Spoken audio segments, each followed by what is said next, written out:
back now. Two of them, they're racing really hard. Be careful with them, guys.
come here to chew bubblegum and kick ass. And I'm all out of bubblegum. Well, hello. What is up? All right, what is today? Today is Thursday. Happy Thursday. Positive vibes. Zen. Blah, blah, blah, blah, blah, blah, blah, blah. All that jazz. What is going on, everybody? Hope you guys have had a good couple days. I've taken a couple days off just to sort of relax a little bit, get my own things done. And like I said, streaming, while this is might seem as like it's being scheduled like it's my job, this is not my job. This is purely for fun. And I do it to both entertain myself and maybe some other people.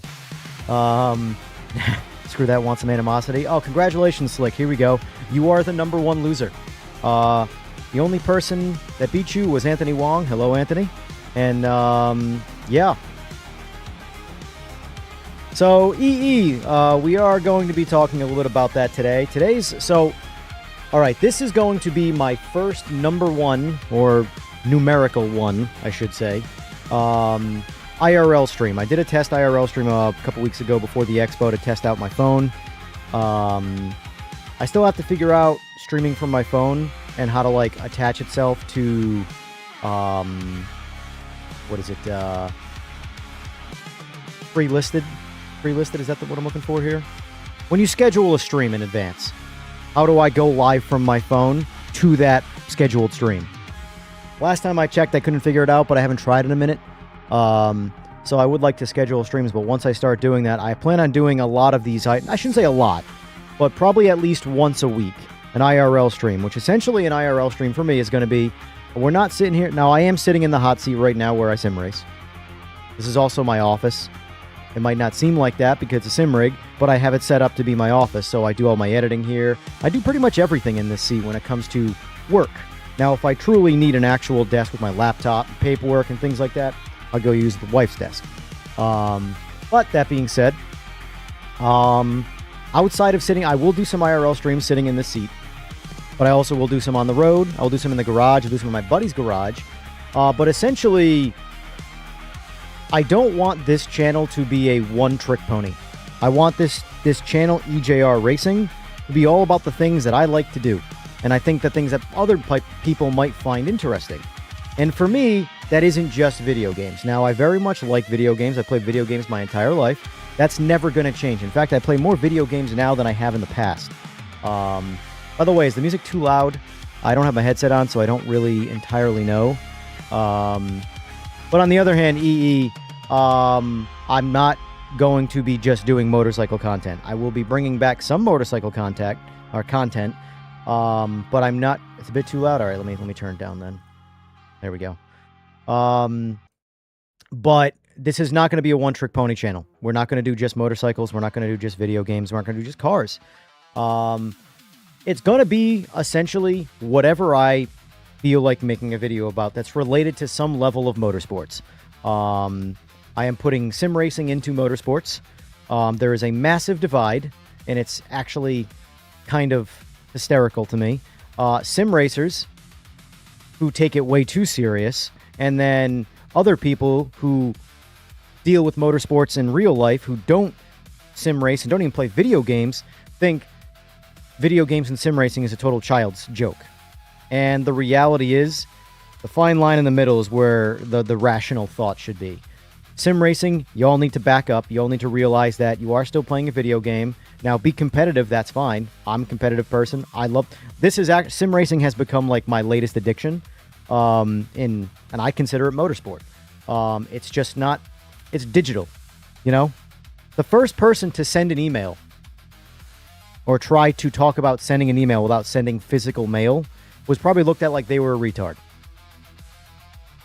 But look at emails now versus standard mail. But that being said,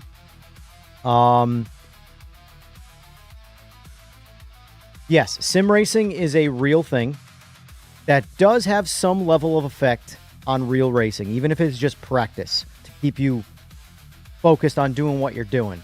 But at the end of the day, it's not real racing, and it is still a video game, so everybody needs to treat it that way. Again, it's that middle road. You are not going to be in a sim and be the fastest guy in a sim and then never have driven a car before. Just get in a car and be that guy. Not going to happen. However, it is a tool to help you get there. I think too many people take the sim racing thing serious to the point where they're treating it like real life, and they're letting it fuel, I don't know, something that stems from wanting to be seen, I guess, maybe. I don't know.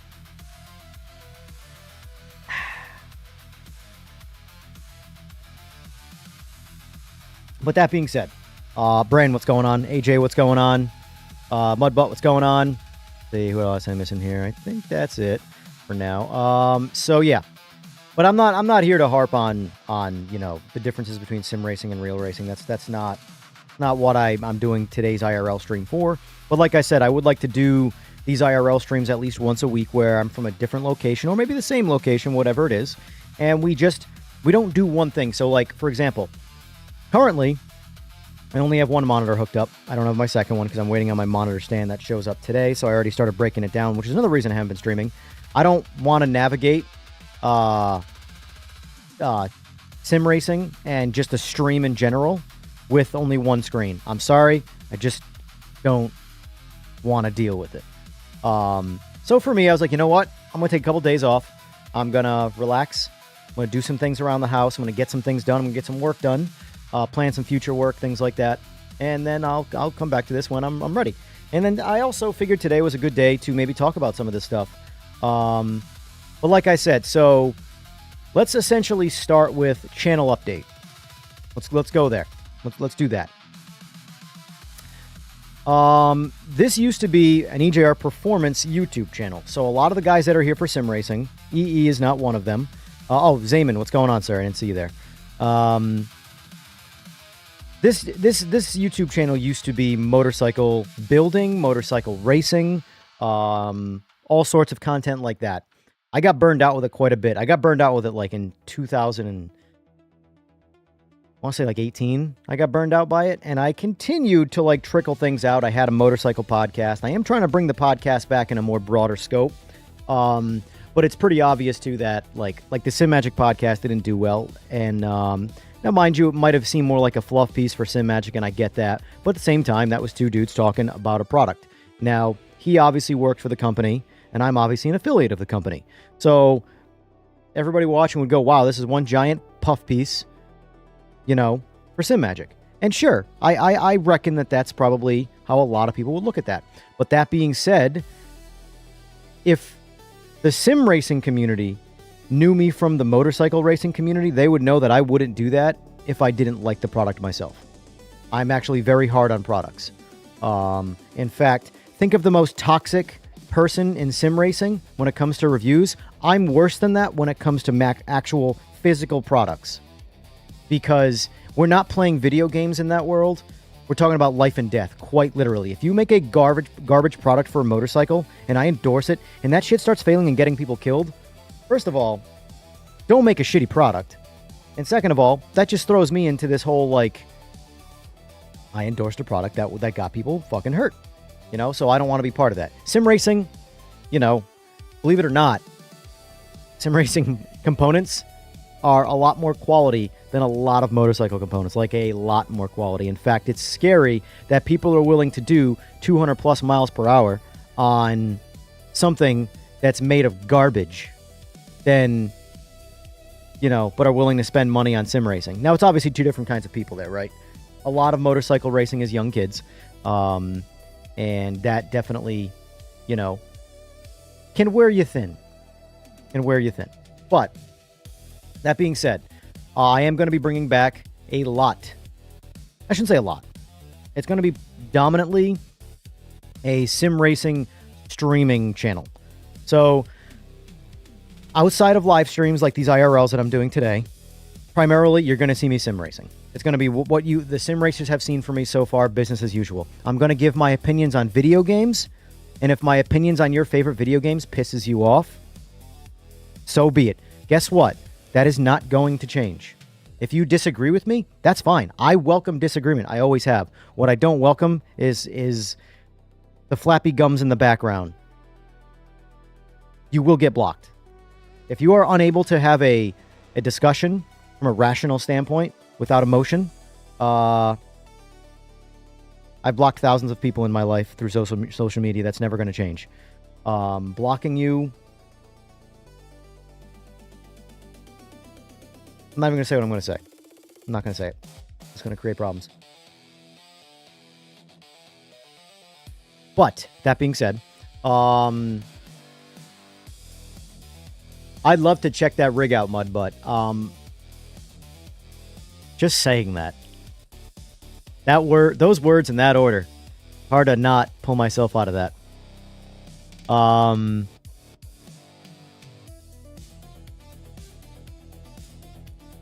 Hey, no politics in here, but I agree. No politics, EE. No politics. We don't do that here. This is not ever going to be a political channel. Now, I might every once in a while, because here's... real quick, before I put a complete stop to any potential, political talk. I am considered apolitical. I think both sides of the coin are shit. I want nothing to do with either side. And that's me moving forward. My viewpoints and things like that stay firmly in the middle. You could call me a centrist, and they never elect anybody who's a centrist, so because they don't want common sense and rational thought in politics. Anyway, that being said,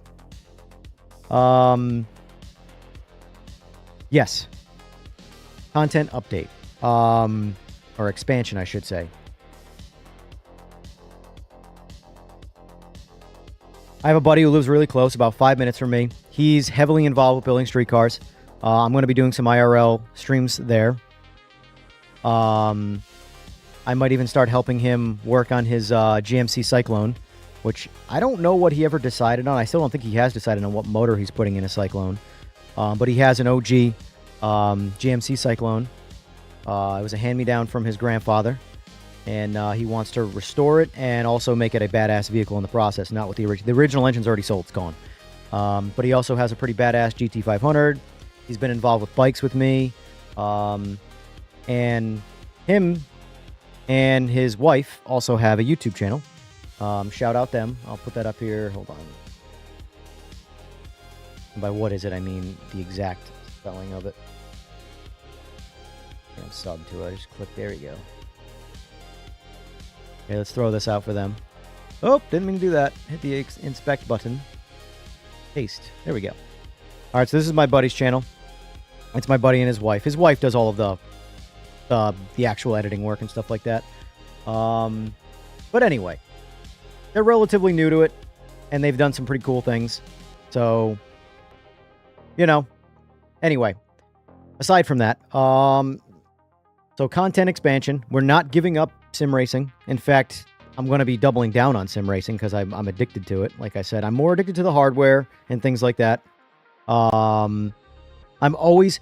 Here's what I will say. If you are coming here to watch the best sim racer, take sim racing insanely serious, not have opinions of games, and are unable to see disagreeing and not resort to emotion and name calling, you should unsubscribe now. Or don't subscribe if you're watching and not subscribed. I'm just telling you that right now. I'm very set in my ways with what I do. And there'll be a lot of people that can handle that. And there's going to be a lot of people that don't.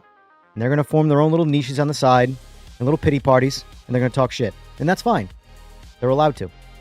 But I'm just letting you guys know right now, I am not trying to cater to an audience that if you don't have any level of common ground with me in conversation, you will probably end up hating me because that's just how people are. They're tribal.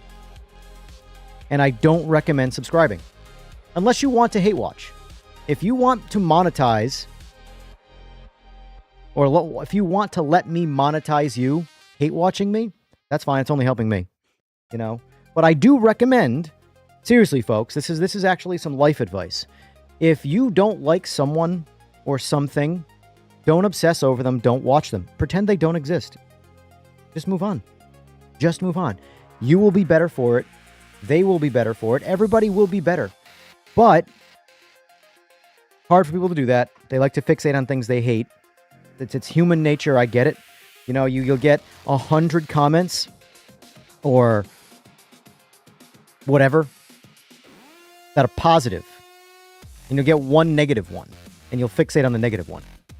That's just how people are. Forming a new talk shit party at 3 p.m. Pacific Standard Time. Anyone who wants to join, please. Oh, send me the links, Slick. I'll make sure to shout it from the high heavens. I'm pretty sure I know all the people who are going to go there. Of course, Mudbutt. And I learned a long time ago that, you know, if you don't have any haters, you're not doing things right, you know? And that's fine. I welcome them, truly. Like I said, I'll be the president of my own hate club. I'll organize meets, rallies, whatever you want to call it, you know?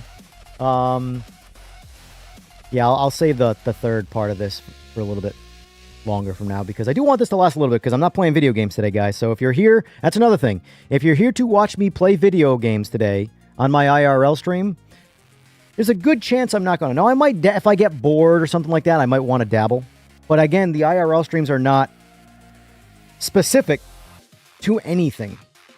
They are just whatever this is. So like, if everybody has like a chain of videos where they are, by the way, guys, you are free to ask me whatever you want. This is the equivalent of a just chatting Twitch stream right now.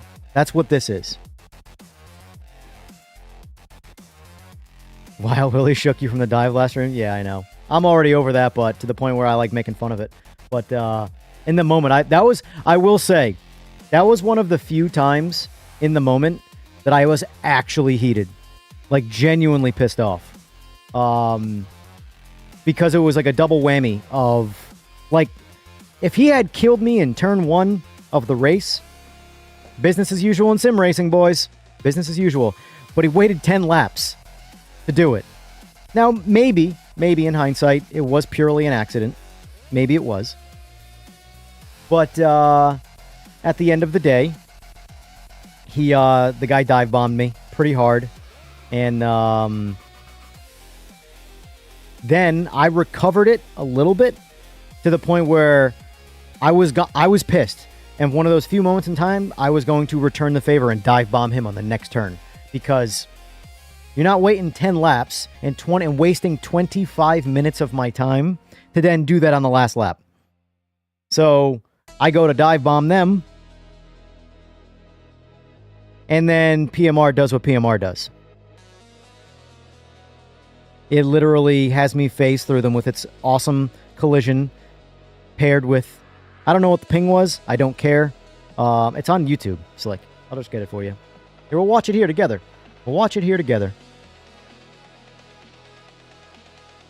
Shorts. Did EJR overreact?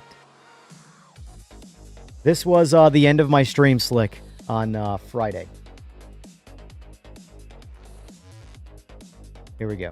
One lap to go. I'm running out of fuel quick. Now, mate, we're under pressure from P2, but we can take this win. Stay focused. The Sebring. Turn 2, lap 10. 10 lap race. Dive bomb. Are you kidding me? Are you kidding me?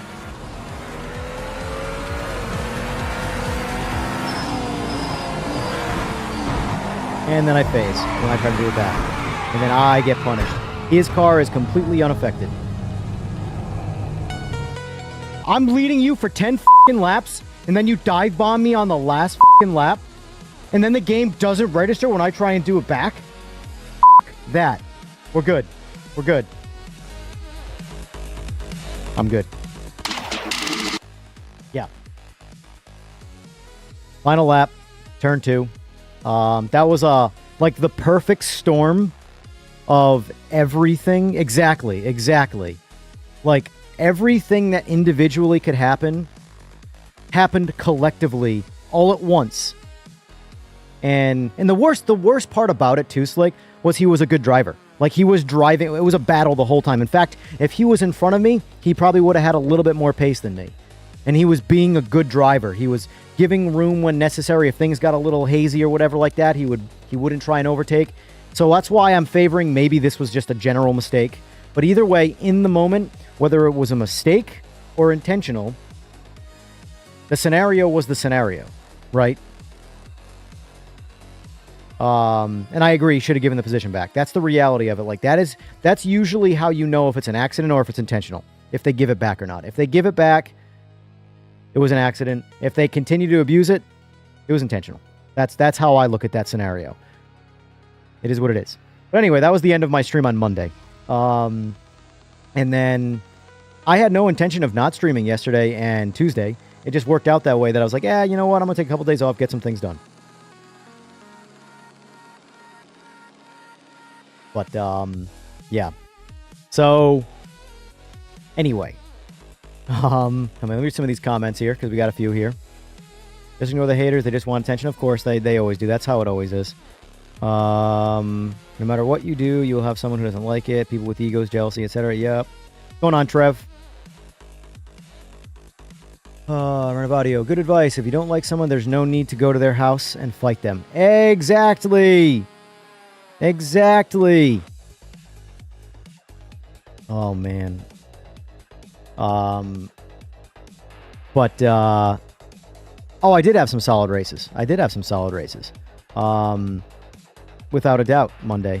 That just happened to be I was actually in it. I was in, like I said, I couldn't recover from that scenario. And, you know, call me weak, call me spineless, call me a coward, call me whatever you want to call me.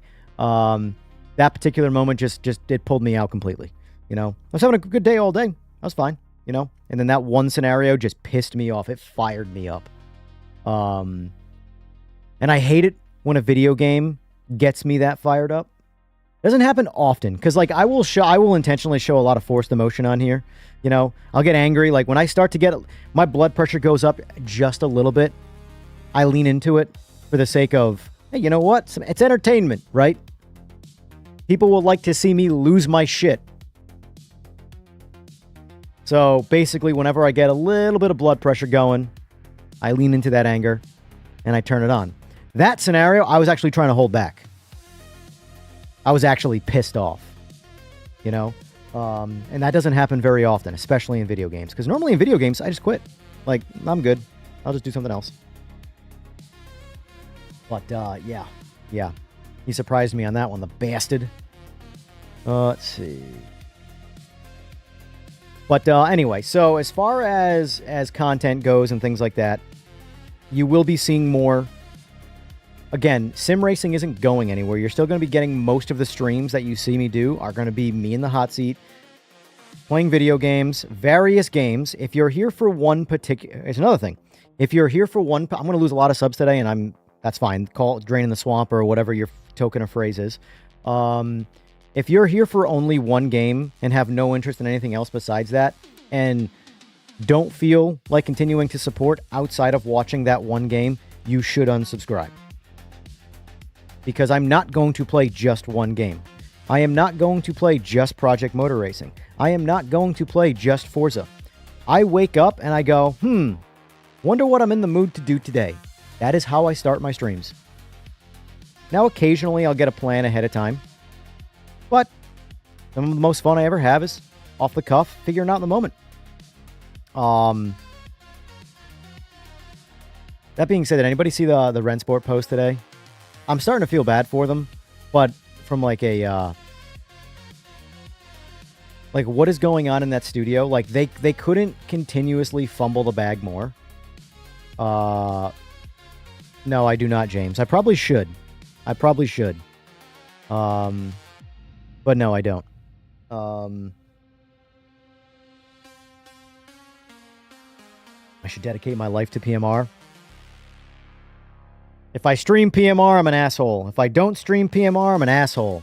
If I stream Forza with a PMR dev, I'm an asshole. If I don't stream Forza, I should be streaming Forza because it's the greatest game.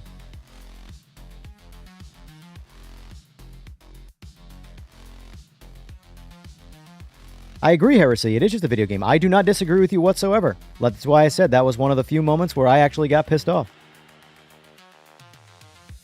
But the reality is, though, in the sim racing space, it's taken so seriously that I preach these are just video games. And yet, people treat it like it's generic, real life racing with consequences.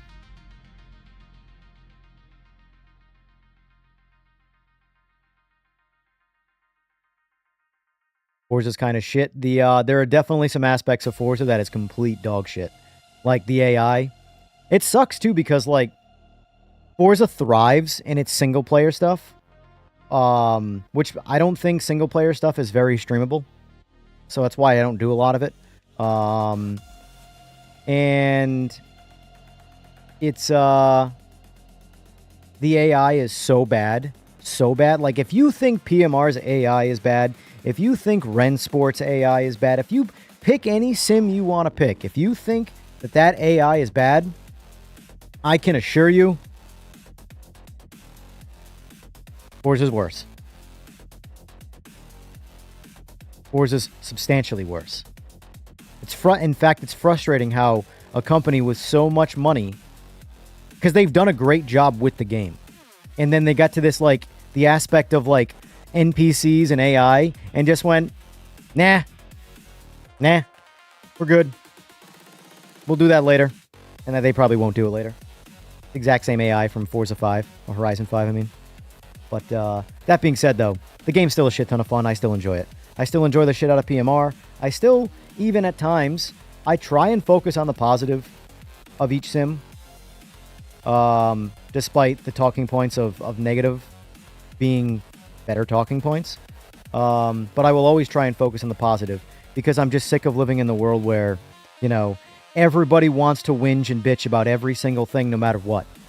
It's so annoying.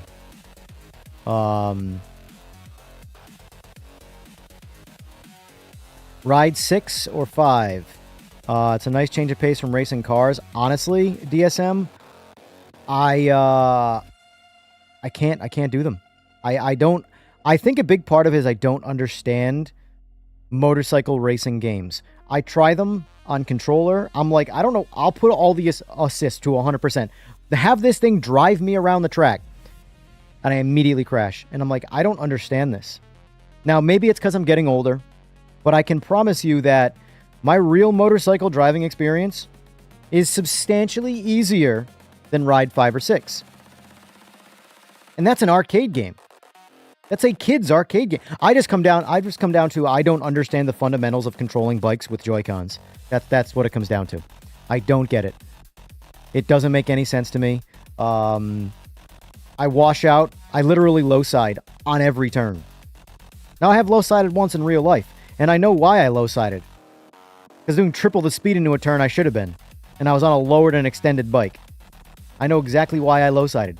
In these video games, I'm doing speeds that I can do on my actual drag bikes through turns. I'm like, I don't know what I'm doing wrong in them. You know? Yes, I do very much agree with you, Mayhem.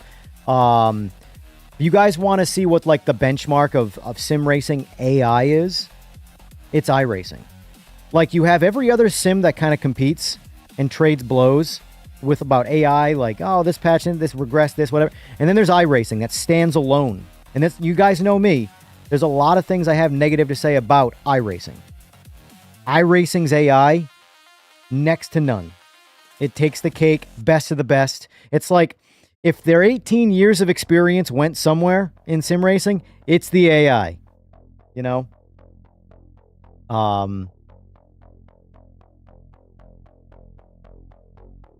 But Gran Turismo AI, yeah, I don't like Gran Turismo AI because, like, I feel like there's definitely some spite built into the AI of Gran Turismo, where if you have an aggressive overtake, even if you don't make contact, they will pit you.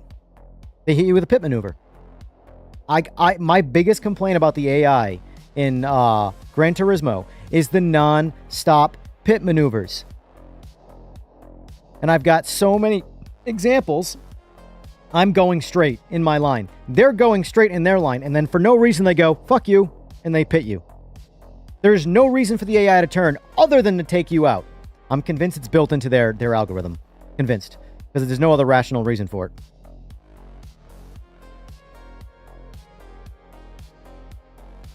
I agree, Slick. Motorcycle racing games make riding a bike seem so difficult. The physics are terrible. Like, so... It's insane, guys, how easy motorcycles are to ride. Now, I'm not saying, you know, Guy Martin level, because that's insane. That is the biggest set of balls you will ever see on a human being. But basic motorcycle riding and going fast on a motorcycle is very easy to do. Bikes are built, they're so over-engineered. It's insane what you can do on them. When the fact that I've gone 230 miles an hour on my personal bike, and I'm like, that's it. There's no sensation there because I'm in the bubble. The bike is well built, and I'm just doing it. And I let out. Now, don't get me wrong. At 230 miles an hour, that wall is going to get very, very, very real, very quickly. It's going to be something out of a, you know. The Boys comic. But point is, it's very easy to do. Very easy to ride. Ride no hands effortlessly on bikes. And that's not a me thing, that's a people thing. On a motorcycle, you can just take your hands off the bars. And the bike, people think like you would think the bike would just crash. It doesn't, it goes dead straight. No wobble, no nothing. No nothing. Have I seen the kart racing? Oh, what's going on? Too bad. Grip levels aren't accurate compared to real life when the games factor lean angle. Frustrating at times, but I understand. Yeah, I can't. It's not even about being accurate. It's so inaccurate that it's just unenjoyable from like a, this doesn't make any sense standpoint. You know, it's almost like you would think it was built by iRacing, but it's not. It's built to be an all-inclusive arcade game. And it's way, way, way off. Way off.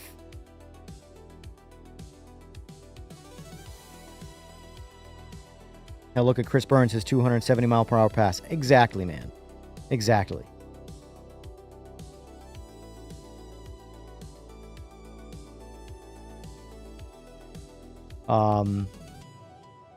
So like, hold on, let me rewrite. Have you seen the kart racing in AMS2? Would love to see you check that out for a community race. Yeah, I have. I definitely, it's a, you know, I definitely have to get more back into AMS2 because I'll be honest with you, I've been testing the updates on the side, not streaming them, just playing them on the side, testing things out. And I'm not going to lie, man, Formula Racing is, I think, AMS2's future and my future in AMS2 because honestly, the GT racing, unless it's some of the old stuff, some of the old cars are really, really, really cool. But like modern GT racing in AMS2, games like PMR do it a lot better. But Formula, in my opinion, AMS2 is the king of Formula racing right now. From a simulator standpoint, and a variety standpoint. They are crushing it with all the awesome cars. But I don't know how many people too, because like I also have to factor things in from a waste of time standpoint. I would love to play AMS2 and get into the Formula stuff on stream, but since I've been doing this, which admittedly hasn't been very long, but since I've been doing the streaming sim racing thing, AMS2 has notoriously been the most unwatched game, which is wild to me. Because it's got a good amount of players, it's a fantastic game, but like nobody cares. Now I don't know if it's because I've built up somewhat of a console following, and it's not on console. I think that's probably a big part of it. But Race Room as well.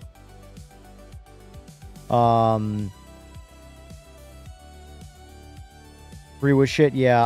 I never. So Heresy. I never played, and I missed out on this because I was too busy playing Gran Turismo. Like a, you know, insert shitty word. Hold on. Here's one for you. He's a fucking bitch. He's a bitch. Yeah. That's why I was playing Gran Turismo. So anyway, I never got to play any of the Project Cars. I wish I could have. I heard 3 was shit. I heard 2 was like the golden age of Project Cars. Wish I got to play it. But Race Room's AI is adaptive. And I would say Race Room's AI is second best to iRacing.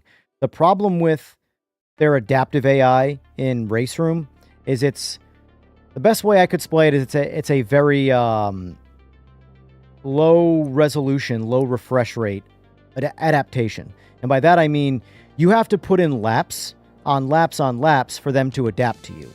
iRacing will literally adapt on the fly inside of 1 lap.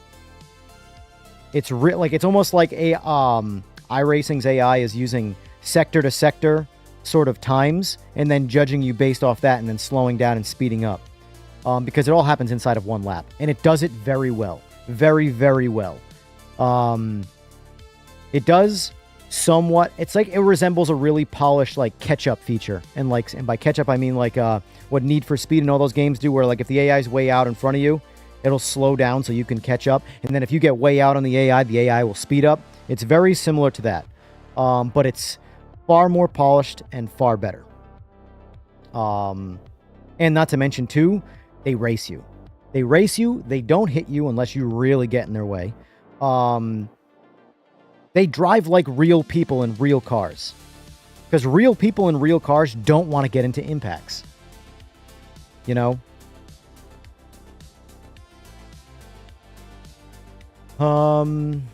Let's see. I was one of those douche teenagers that learned how to ride a motorcycle on the way home from the dealership. Yeah. As long as you didn't crash and as long as you didn't die, and considering you're here talking to me, you probably didn't die. Project Sim Racing posted a clip yesterday. Looks fun. Of what? The AMS2 stuff? I would recommend it, Trev. I highly recommend installing AMS2 and just dabbling around with it on your own, getting used to it. It's very slidey. But they've put a lot of work into the formula stuff. And the formula stuff I can appreciate a lot more.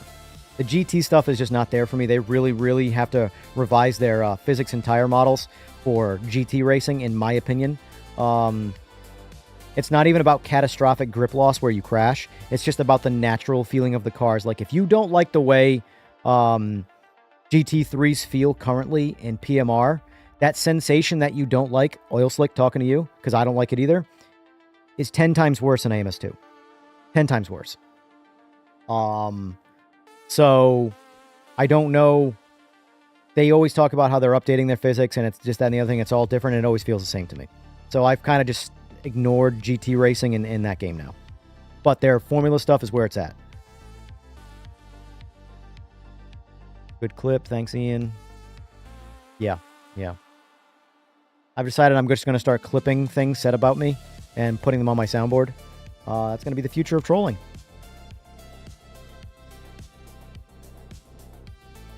It's the way I see it. I'm not saying anything. I'm just using your own words. Let's see. Starting to like AMS2 force feedback better than PMR. So it's different. It's very different. I would say they battle for me. Which one I like better than the other one? AMS2 is very...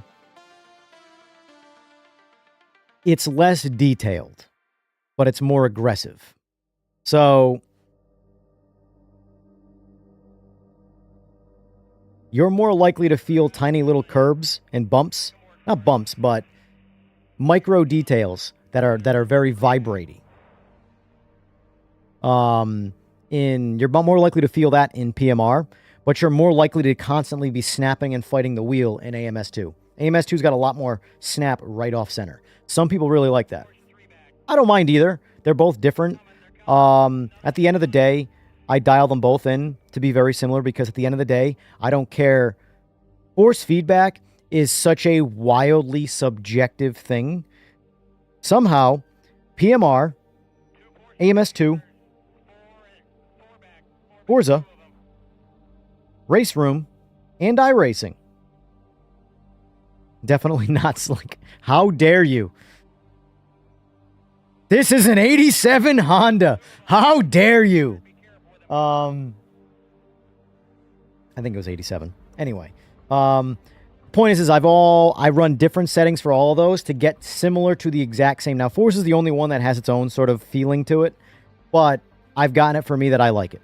But that being said, I chase the same thing. I want my steering wheel to do what a real car's wheel is going to do. Now, I do add a little bit more force to what I think a real car's wheel should do, or will do, because I need to be able to control my own turning.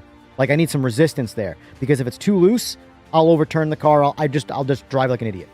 I mean, I already naturally drive like an idiot anyway, so. Yeah, I can't remember. Slick. I'm glad you got the reference, though. Force feedback is very subjective. It's just you got to play around with the settings.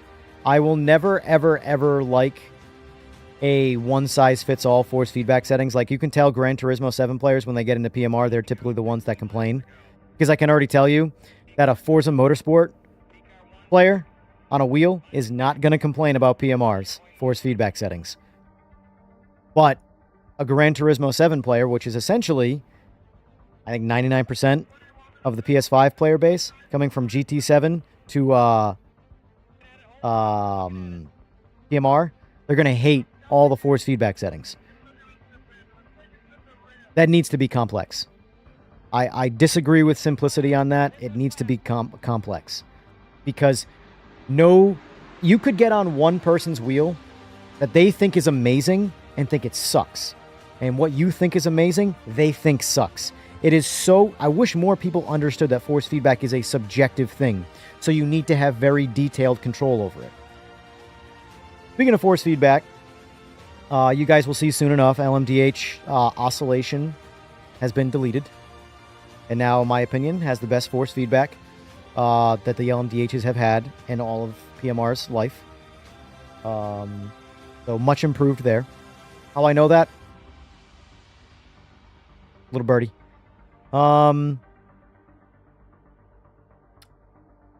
Because that's my biggest complaint about LMDH and PMR right now, obviously, is the oscillation. I think the cars drive great from a physics standpoint.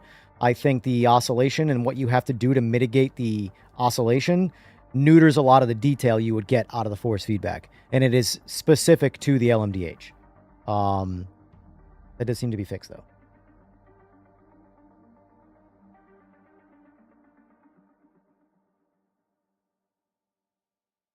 Aris talked about it the other night on Discord. Oh, I didn't see that. I have a different birdie. I know a guy, exactly. Yeah, the audio in GT7. I mean, audio is another thing, too, that seems to be very subjective. Like, the amount of people that hate the 787B in PMR is wild to me. Because that is one, in my opinion, of all of the cars in PMR, that is the most one-for-one sound in the game. They'll watch any video, flyby, rear cam, cockpit, you name it. That is what that car sounds like. And if you don't like the sound of that car in the game, then you just don't like the sound of a 787B. And that's fine, but don't call it inaccurate. Because it's what the car sounds like. Now, the M3 GTR, the NGT car in PMR, that sounds nothing. That is my most complained about personal car as far as the audio. That car sounds like an inline six that revs decently. It's got a set of cams in it, maybe.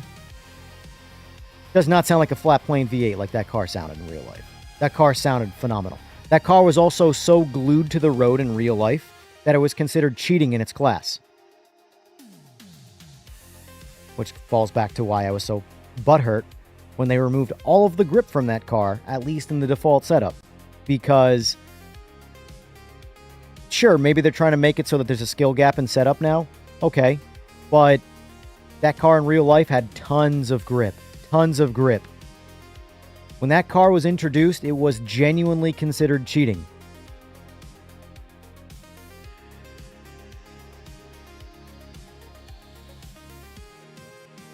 Every sim game have almost one setting for every car except PMR. They all have the same setting. They just give you a range to change it.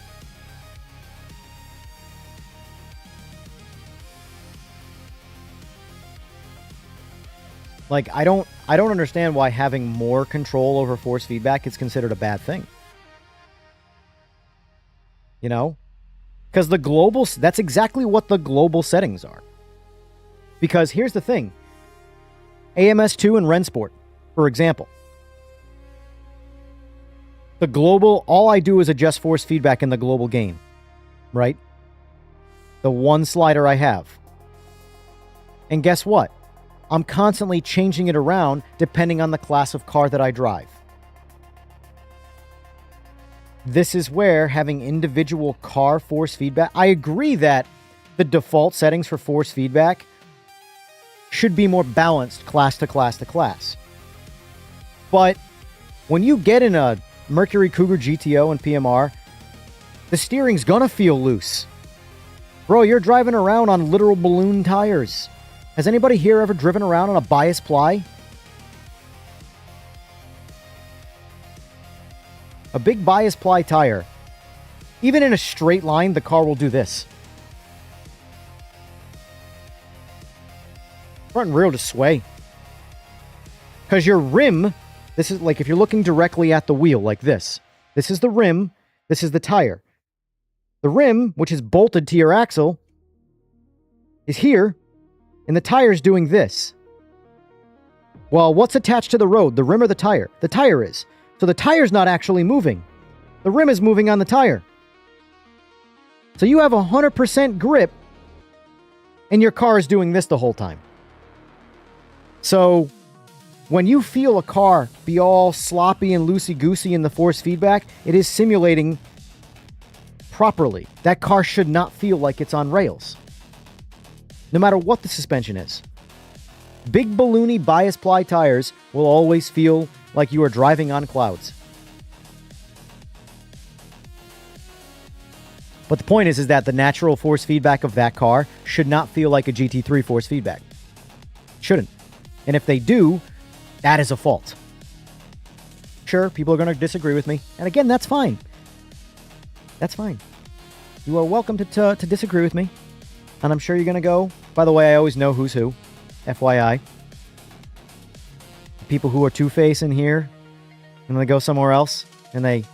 About me? Don't worry, I know. I know who those guys are.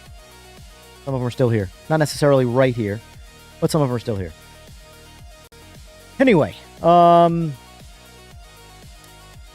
gotta get VR. There's a recent Lincoln is hooked. Oh, I know. Trust me, that's next on the list of things. That's why I'm not going triple screen. The amount of money, for one thing, to spend for the triple screen... Like, for example, I'm on a single 65-inch OLED. Do you think I would get two inferior panels? No. I would buy the exact same panel again.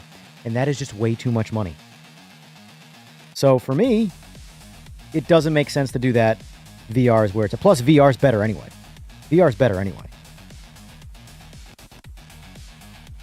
Which VR is better? Meta sucks. See, I've heard MetaQuest is good. Honestly, I don't know. I truly don't know.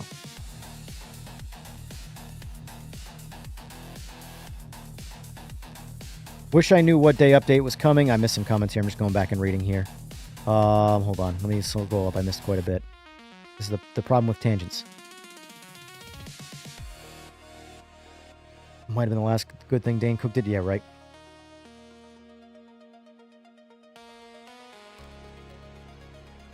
Play GTR2 from Simbin. Yeah, I've heard good things.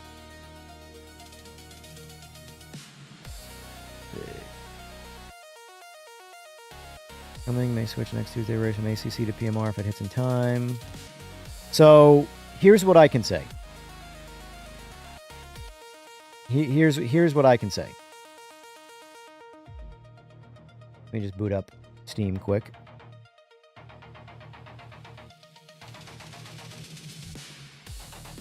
Alright, PMR. Alright, as you guys can see, GT Icons comes to Project Motor Racing on June 23rd.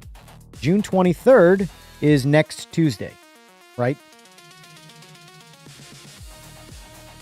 Currently, in PMR, this DLC, the assets, are not in the game. Not completely.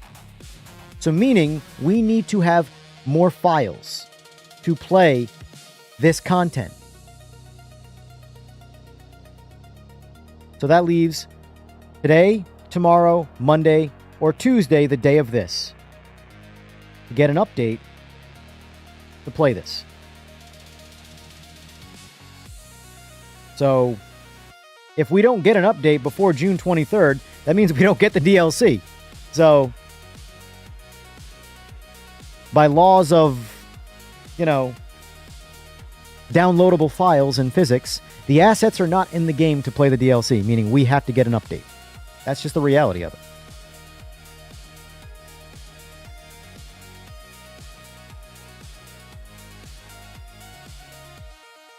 You don't want to make your political opinions? No, don't worry about it. This is not a political place. Don't worry about it. But like I said, I am apolitical. I hate it all. That's where I stand. That's why I don't talk about it. Because I won't be saying anything positive about anybody. And I don't want this to be some negative political stream. That's for damn sure. Your 69 Chevelle drives like a boat. So I know why those cars feel how they do. Yeah. Next PMR pack. Oh, dude, you have no idea, Chris. The next DLC, if you don't like the way the GTOs and those cars drive, there's a good chance you are going to hate the new DLC. Truly. Because they're even older. Like, you're going to think the GTO class is the new GT3 class by comparison to the upcoming DLC. Trust me. That being said, I'm all for it. But if you like GT3s and hate GTOs, the bar is going to get even lower.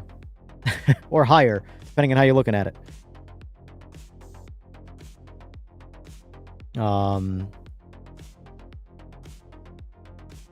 Well, here's the thing. So, AJ, I haven't myself dabbled enough with VR to be able to advise you on it. In fact, I've actively avoided VR.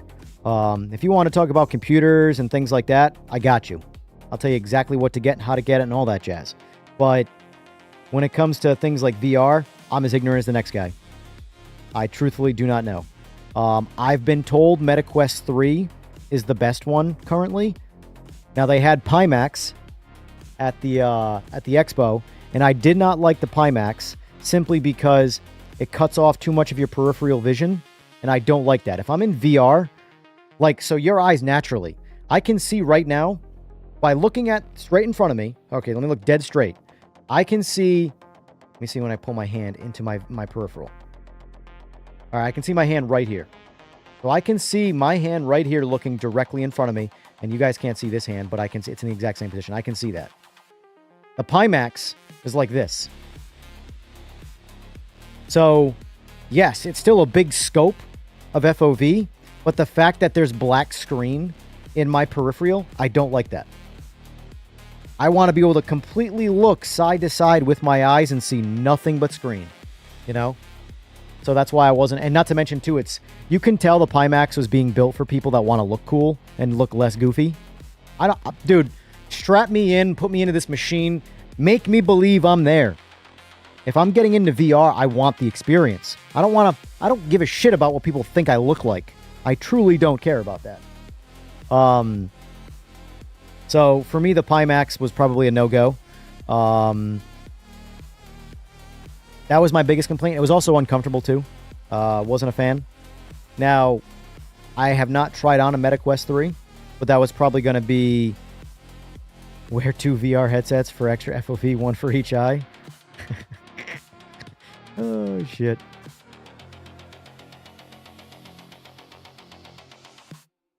June 22nd looks like the date for the Steam Frame launch. Steam Frame might shake things up. It might be lower res than a high-end Pimax, but knowing Steam, they will likely have tricks to make it look better than the bare specs. I honestly have not looked at all into it. I've spent very little time researching VR, so I don't want to pretend to give you advice I don't know shit about. VR for me is going to be like, here's what I'm worried about with VR. I'm going to buy a headset, and then I'm going to get addicted, and I'm going to keep buying headsets, and I'm going to keep chasing this high of trying to get the perfect VR experience. And I'm going to spend way too much money. Like, I found OLED, which admittedly most people have by now. But once I found OLED, everything under OLED doesn't exist anymore. My eyes have adapted to OLED. I can't unsee OLED. When I go watch something that's not OLED, I whinge at all of the backlight bleed. Can't do it. First world problems. I get it. Truly, I get it. This is where my mother would be like, there are starving kids in Africa and blah, blah, blah. I get it. Trust me. But that's what it would be like with VR. But right now, I'm saving a lot of money by not buying a single VR headset.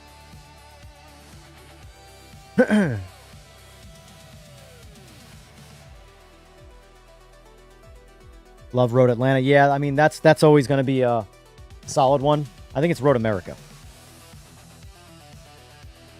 I believe it's Road America. Not Road Atlanta.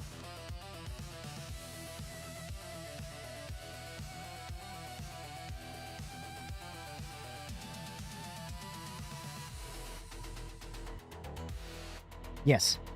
Road America. I don't know if that was a typo or you're expecting Road Atlanta, but it's Road America. I would like to see Road Atlanta, though. For sure. We need track-only DLC. That would actually be a really good thing, in my opinion. Track-only DLC. Because right now, if you ask me right now in PMR, do we need more cars or more tracks? For me, it's easily more tracks. There's already more cars in PMR than there are in most. Like, look at the success of ACC and LMU. Zero variety. Especially, oh, and I remember Slick, you saw they got the livery update for, I can't believe that really just hit on console, where they released all the liveries. Because PC got that, I want to say.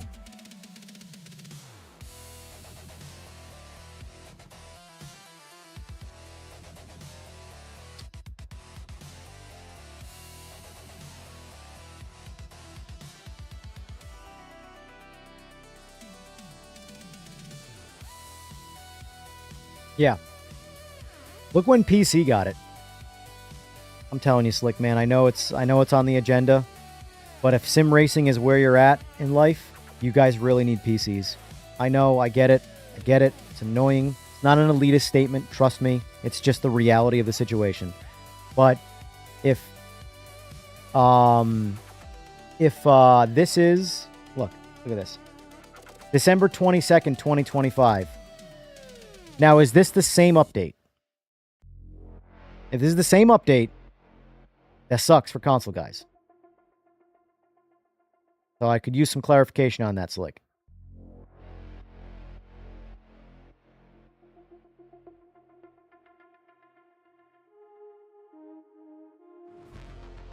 Yeah. You guys just got that. We got that before Christmas on PC. That's wild. You would think liveries would fall onto like a multi-platform release at the same time because it's just liveries. That's crazy. That's what I'm saying, man. Console gets screwed. I keep hearing the narrative that PMR is abandoning console, but like the reality is they're putting more into console than any other sim game ever has.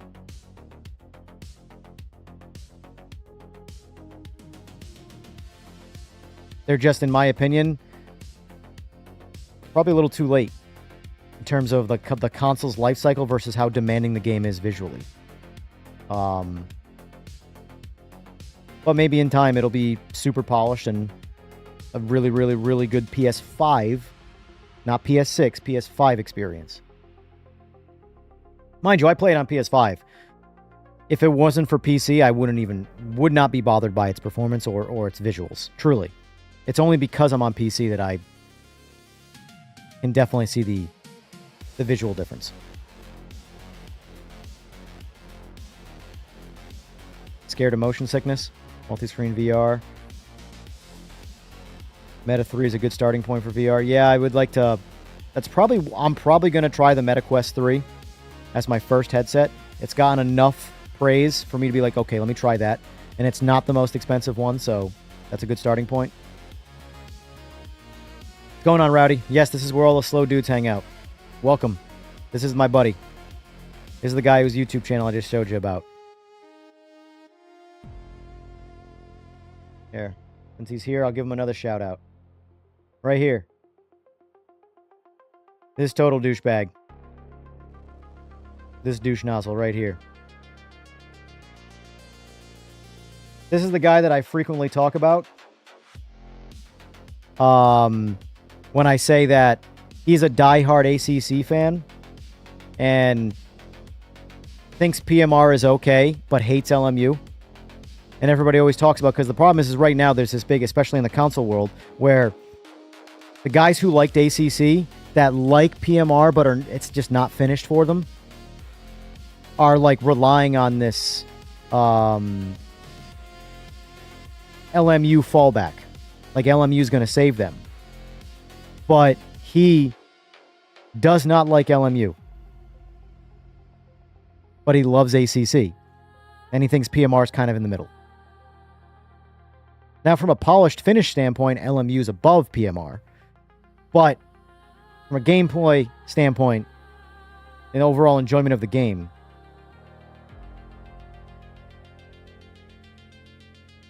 LMU is for LMU players. If you like ACC, if that's your game, do not assume LMU is going to be your fallback game, that's going to be the one that saves you. Trust me.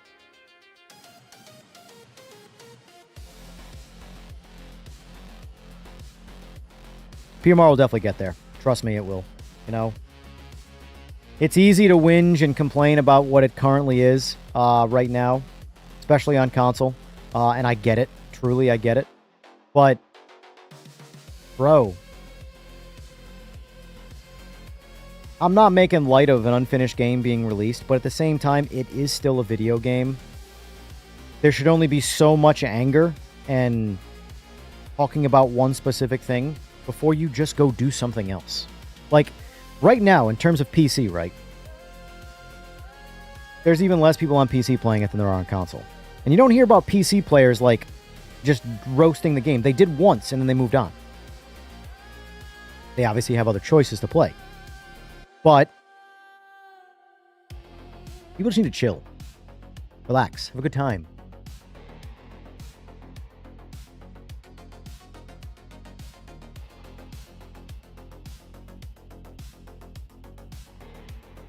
%, mayhem. Haven't seen Facebook. Well, for my defense, Slick, I'm not 87 years old. I deleted Facebook like 2 years ago. So if you're still on Facebook, that's your own problem. Moved to PC from console in 2022. Haven't plugged console in since. Never go back. Make the change. For sim racing, I agree. There's a lot of reasons, in my opinion. I still have my PS. I have 2 PS5s and my PC. And when PS6 comes out, guess what? I'm going to get one of those too. There's still very much a reason to have one that PCs can't do. Simplicity is the biggest one. Turn it on, play the game, move on with your life. You know? But as far as sim racing goes, you need a PC. Is where it's at.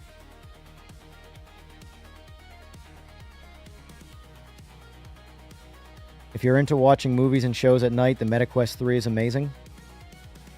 I like to hear that, because I like watching lots of TV. I originally refunded PMR at launch on Xbox, just bought yesterday again, and I'm liking it. It's come a long way, still needs work. Yeah, that's the general consensus, right? Here's the thing.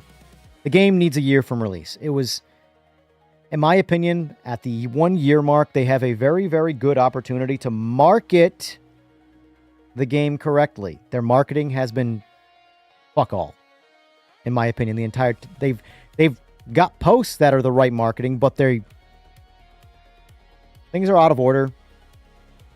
They don't look at every other sim on PC. When there's a problem, they post about it. They address it publicly. EMR has always lacked that. They tend to just go, well, if they don't know about it, we don't have to address it.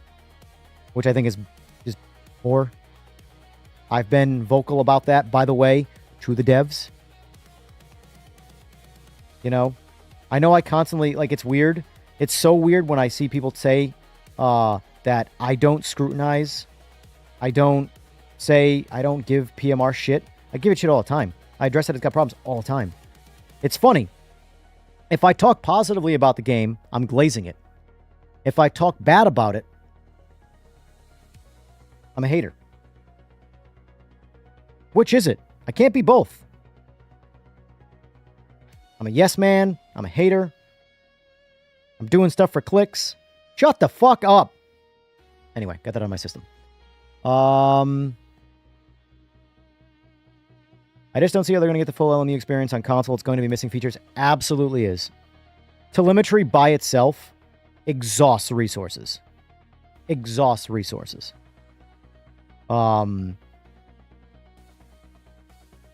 be tough. Next console space, I have the feeling that LMU, I get the very, very strange feeling that LMU is going to push for a PS6 next gen release. I get that vibe. And honestly, if I were them, console players are not going to like this. That's what I would do. Truly.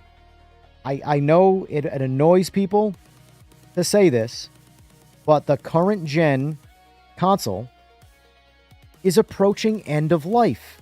Does anybody remember the shit Cyberpunk launch? I know it's referenced a lot, but do you remember how much worse it was on PS4 than it was on PS5? And it was, mind you, it was broken across all because the game was unfinished. But remember how bad it was on PS4? Textures wouldn't even load. You'd be looking at polygons for people's faces. Whereas at least on PS5, the game loaded. Well, unfinished game or not, the only thing that made PS4 worse than PS5 was the lack of power PS4 had next to the PS5. So when a game like PMR comes out at end of life, also in its unfinished situation, regardless of how finished or unfinished the game is, the system with more power is going to give you a far better experience than the system with less power. And because it's a demanding game, it's an unfinished game, and it released on a console towards end of life, like, how do you not put this stuff together? You know? Because, like, I still see console players, not all, obviously, but I still see console players. Why are we talking about getting a PS6 when we haven't even gotten games to take full advantage of the PS5 yet?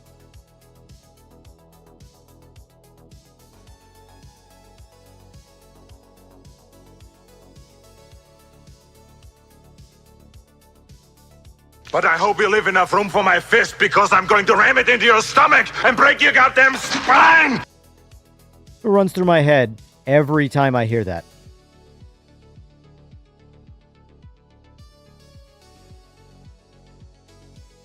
Speaking of paying for PSN Online sucks.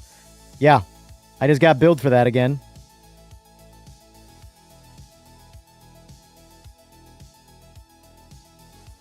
Rowdy says, best sim I have used so far. In fact, ACC. LMU is okay. I do like PMR. It's just new. ACC is unfortunately now dead, and that sucks, unfortunately, for me, us. And he has it on... And by dead, it doesn't mean player-based, because obviously there are still people playing it. Unfortunately, a lot of the people playing it are some of the worst people in sim racing. Not all, but it can get rough. And also, I'm convinced, whichever game, by the way, Slick, Oil Slick, Rowdy built there, the three of us all agree the best car, the best GT3 in ACC, is in fact the Lexus. And realistically, Rowdy likes that car so much that if PMR or LMU, whichever game gets that first, that car, that's the game he's going to grind. That's what he's going to play. It's what he's going to learn. He's going to deal with all the trials and tribulations of that game's development to drive that car. And admittedly, I get it. Because that car is ACC to me. Like, I don't even think if I'm going to play ACC, like, I don't care what the meta cars are. I don't care what the best driving cars are. I'm driving the Lexus. I'll figure out the rest. I've been keeping an eye on it in your streams, and your feedback is what got me to buy it again. That's good. That's good. That's good. Glad to be some level of influence Even if it's, you know, positive, negative, whatever.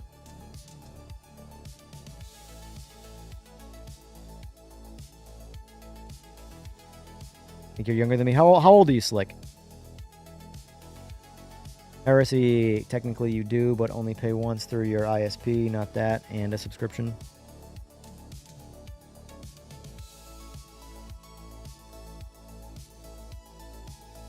Honestly, your opinion of good or bad, you just say it. I like that. Appreciate that, sir. Many will disagree with you. I'm a shill. I'm a hater. I don't really care. Fun fact, I don't care what's said about me in other streams. I actually find it very funny. People bring it up to me all the time. We have cracks at it. It's hysterical. But do I care? No. Does it still bother me in the sense that people like spawn these narratives and these hate mobs for no real reason over video games? That's more of a yes, it does bother me, but for more of like a humanity and lack of understanding of humanity type thing. I just don't understand people. Why is there this issue with just letting people do what they want to do? Why do you have to like fixate on that shit? So hard. Everybody's entitled to their opinion. Your opinion is not more important. I'm going to say what I want to say. You should too. But why spend so much time fixating on somebody else? Stop playing victim, be an adult, and work. That's simple.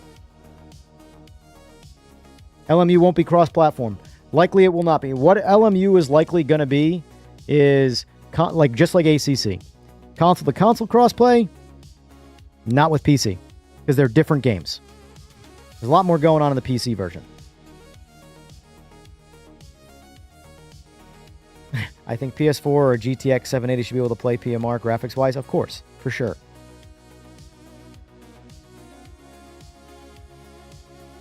Yeah, the Legolas, the PMR has had this constant death cloud of negativity looming over it. And if I'm being honest with you, I have said far more heinous things about LMU, iRacing, and all of the major sims. PMR has gotten me the most, I hate this word, community hate.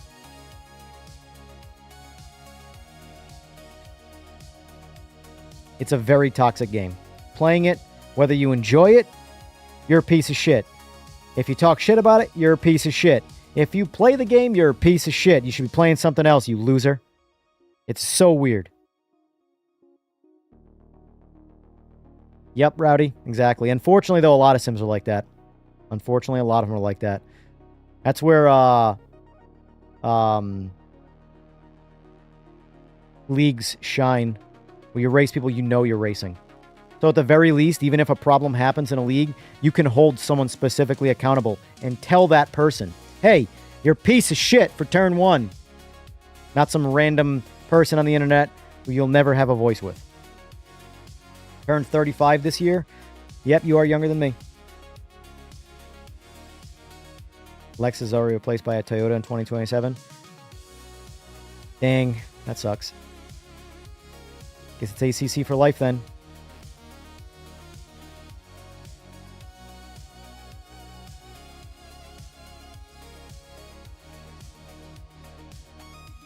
I agree, Bran. I agree.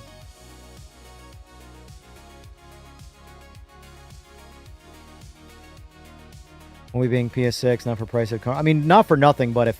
I've said already, consoles going over $1,000, if that is in fact what's going to happen, I can't justify it anymore. Because a big part of consoles for me has always been affordability. Low barrier of entry into the space. If you're spending 4 figures, just build a PC. That simple. Still all better streamers than Kai25. I don't know this person. Shows how little I've like paid attention to like the sim racing streamer space. Admittedly, I don't watch any streamers that I have watched in the past. I don't watch for a specific game because of a game. I watch their personality, you know? They can play whatever they want. They're who I'm going to watch, you know? So prior to me getting myself into the sim racing streaming space, I didn't watch any of it. I had no idea who anybody was. And that should go to also show you, too, how just niche this thing really is. Like Rory. Rory, I didn't know about him until I really got heavily into GT7 specifically. You know? And he's arguably one of the more successful sim race streamers. And whether you call him a sim racer or not, I don't really care. He is. Don't take that away from him. The man's successful. He's good at what he does. Doesn't have to be the best. Doesn't need to be the best. But there's no doubt he's built some level of space for him and fans. And he's gotten to experience a lot of awesome things because of it. Point is that I had no idea who that was a year ago. Literally no idea who Rory was a year ago. So you can pretty much guarantee that anybody smaller than them, I didn't know who they were either. And by smaller, I don't mean smaller. It's probably the wrong word. I just mean channel size. You know? Because people get fixated on subscriber counts and all that stuff. It's just a mathematical number. It's irrelevant. Like, I do not give a shit what my sub number says. Truthfully, I don't care. It's irrelevant. Nobody should care. But it's very easy for people to fixate on this number and all of a sudden it be some level of hierarchy. And it's not. It doesn't matter. Truly doesn't matter. At the end of the day, I'd rather have 10 people watching me consistently that are just like me than 500,000 people watching me to talk shit. The numbers are relevant.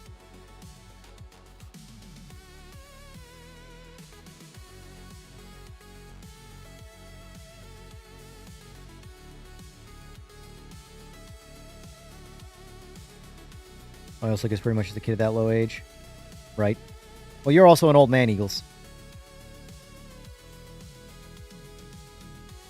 There's no healthy conversations or arguments even. It's a dead end. People became numb or dumb. You're right, Bran. Yeah.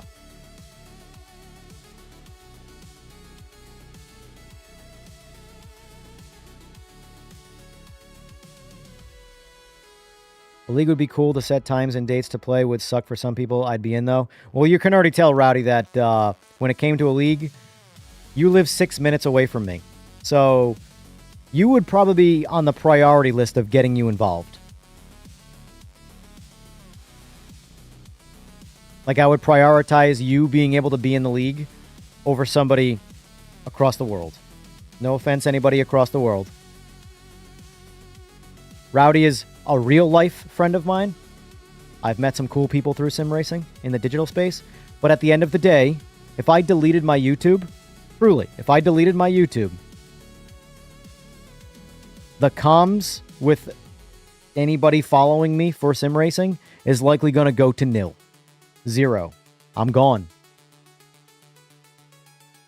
I'm still going to know him. He's still going to live down the street from me. So yes, he gets priority when it comes to me setting up scheduling for things like that.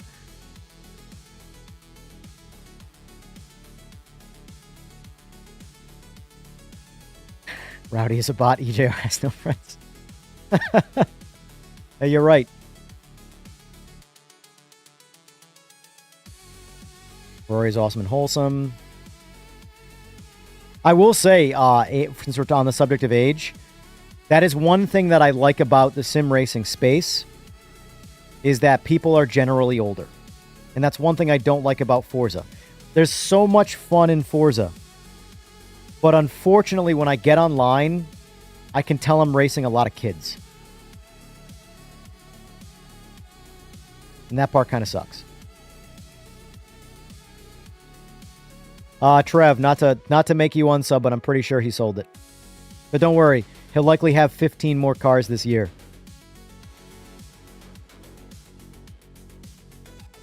$38, but feel like you're 50. I hear that. You're 53 over average, you guess.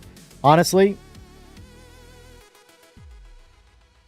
most people in sim racing, I think, are over the age of 30. And because I think so there is this big demographic of like, and this is where sim racing has become newer, where there's a young people. So ever since like Gran Turismo movie and just the overall story of like sim racing could potentially get you into real racing, I think that spawned a massive, massive wave of young people getting into sim racing because they think it's going to make them a real race car driver. Whereas prior to that, I do genuinely believe that most sim racers came from some level of experience, or it's just a hobby for them, and that came with age. Hey, you know what? Like me personally, I want to get myself away from real racing, real motorsport.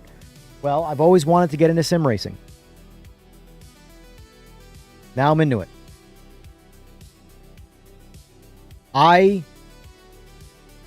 haven't ridden my Busa in over a year.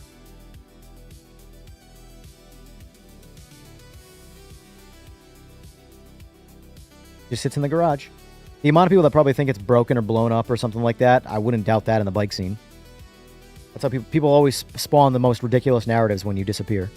But yeah. Going off way. Speaking of young guy. Some young guy. Cream of some young guy right there.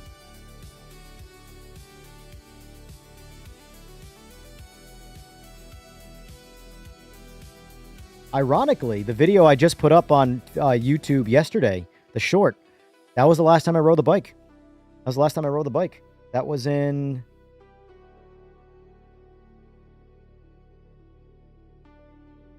about a year ago, yeah. You're 68 and loving sim racing? I love to hear it. Because, like, for me, sim racing, where it's great is that I love real racing. I've been involved in racing my whole life in some way or another. Whether it was hooliganism, street racing, drag racing, whatever. I've been in some form of motorsport my entire life. And the older I get, the more I'm like, oh man, it's a young man's game. Just like anything else, any sport, whatever. And I've always played video games, and I play more video games now than I did when I was a kid. I touched grass a lot more as a kid. I grew up in the, you get to play video games, but you also got to play sports generation, That was me. But now that I'm older, and I can make my own decisions, fuck yo sports. I'm gonna play video games. So for me, sim racing is a great way of combining motorsport, fun, and video games. So I just got hooked on it. I'm totally hooked on this stuff, and I'm not going anywhere. Anyway. But yeah, so as far as content expansion, I'm going to be bringing more stuff to this channel. Some of the older, so if you go back and watch some of my older videos, you're going to see a lot of racing, maybe some how-tos, things like that. I will be bringing some of that stuff back. Obviously, I'm going to be doing... Now, I do have to ride my bikes. I've been thinking about this a lot lately, man, and like I need to experience speed again in the real space, the real world, where there's G-forces and risk and all that stuff. I'm not saying take high risks, but I need to get something there, And just to kind of give me that touch grass perspective again, because the sim stuff, like you said, Mayhem, it very much scratches the itch, but I have to remind myself that, regardless of what you think about me in sim racing, how good or bad I am at it, because I am pretty bad at it. I've accomplished things elsewhere that I need to remind myself that I was there. Just to sort of bring myself back to reality in the sim space, I'm here for fun. That is it. And like I said, if you are following me because you want to see some great sim racer do great things in sim racing and blah, blah, blah, I'm not that guy. I never will be that guy. Will I always strive to get better? Yep. Because no one wants to stay shitty at something forever. But I'm not here to be the best. I never will be the best. I don't care to be the best. I don't want to be the best. Period. But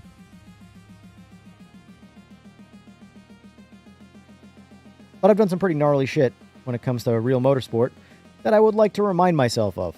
Not so much for you guys, but for me. But I figure if I'm going to do it and take some level of risk with it, I'm going to put a camera. I'm going to get that camera going. Like, this is a more... I was looking at some old videos last night. This is from the last time I rode my ZX-10.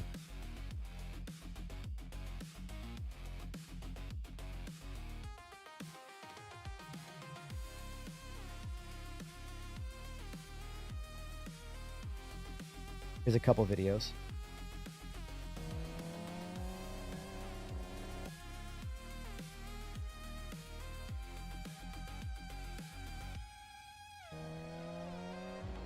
God damn it. Hold on, we're getting there. We're getting there. I'm new to this computer stuff, guys. Give me a break.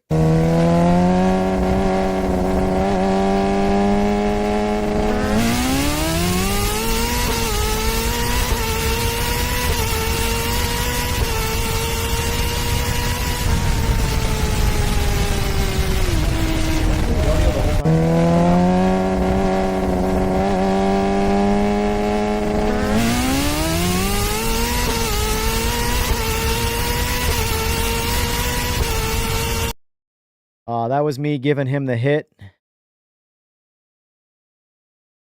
Where is... Oh. By the way, this dude here,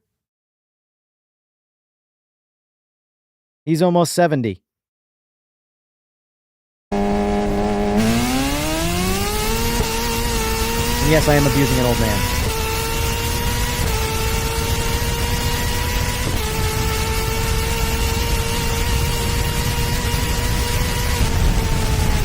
And those sparks flew from bottoming out. So see, I throw sparks too. I'm basically like, you know, the guy who drives LMDH cars now, right? Or F1 cars. I throw sparks now. I'm cool. But anyway, I was watching some videos last night. Like, man, I really can't ignore that I have this arsenal of things that I can do and a YouTube channel. I gotta get back into it. I really do. Not necessarily that stuff, but just not ignoring its existence, you know? I used to do a lot of customer submitted racing where I would just post up their races and stuff like that. Got to get back into that. Race country. If that's who I think you're talking about, I'm good. I am so good. By the way, if you guys think some of the sim race hate that I've gotten is anything in comparison to real life hate, that's high-speed elder abuse? Exactly. I agree. Let me show you something quick.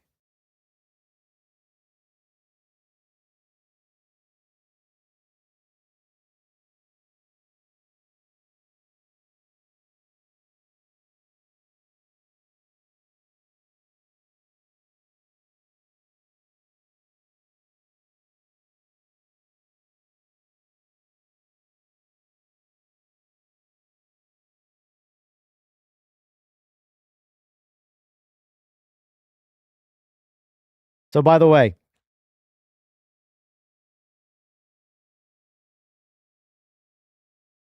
this is through my main pipeline of business. Main pipeline of business.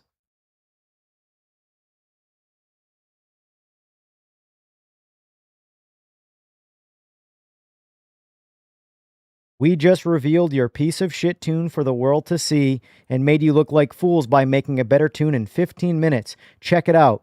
Sends me the link to the video. My reply was to send him to my complaints department, which doesn't exist. You guys are welcome to go to that link if you want and check it out. And then I was sent this after I went public with that with a few people.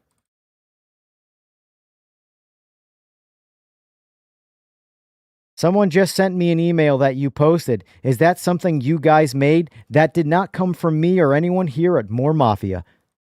My reply, is this your way of backpedaling, pretending you didn't send that email at the same time you posted a video? Trolling is one thing. That's your norm. But you should probably be a little smarter with your digital footprint, sir. Whatever, dude. Was just letting you know. It's probably one of the haters trying to stir things up. Trust me, I'll never backpedal with you, little buddy.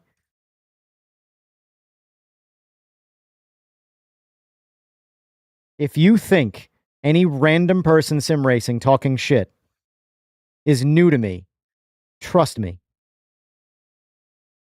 Short-sighted, just like my height.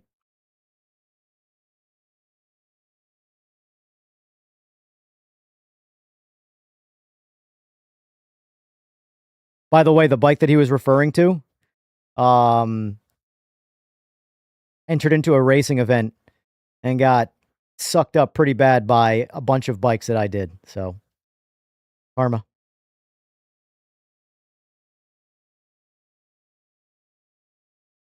But anyway, sim races and big egos. Oh, trust me, racing in general, human beings, the ego's insane. But like for sim racers, and I mean this respectfully, have a go, Mayhem. I mean this respectfully, sim racers. Every once in a while, you need to go touch grass. Myself included. Well, I want to bring the bike stuff back. Just sort of like remind myself. But like, sim racing is still just a video game. You need to calm down. Just enjoy life. And if someone else having fun pisses you off, you are not the victim. You need to look in the mirror and realize you shouldn't care. I can't help people. I don't know. Where's my music at? There's my music. But anyway. All right, guys. What do we want to talk about for a little while here? Because I'm not going to go the full 4 hours today because we're just doing some IRL talking. But this is basically going to be a just chatting stream the whole time we're on. You know? Or James, I know. Zirkle's a good dude. That guy I raced, that old man, he manages my Facebook page. Since I don't have Facebook anymore. I basically asked him, like, yo, I'm leaving Facebook because I hate this place. And you are a massive supporter and fan. And you're already an admin. Do you want this page? I'll delete the page. It's entirely up to you. But if you want to maintain it and you want to run this thing full steam ahead, go right ahead. So let me do that. So this is my actual website, but the forum page you click here is the Facebook page. I don't know. I hope that picture's not as low resolution as, you know, it looks.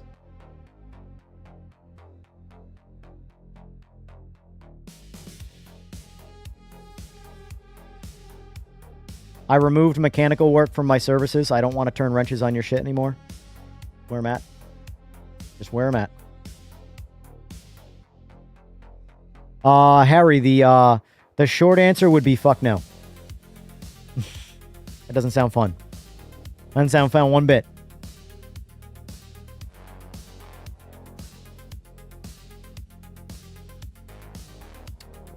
So what do we want to talk about? Do we want to talk about potential content that we can do? Low-key, Grandpa stays killing it on Facebook. Dude, he's the most active person in the world when it comes to socials. It's crazy. Crazy how active he is. Cool to see, but yeah, he is active.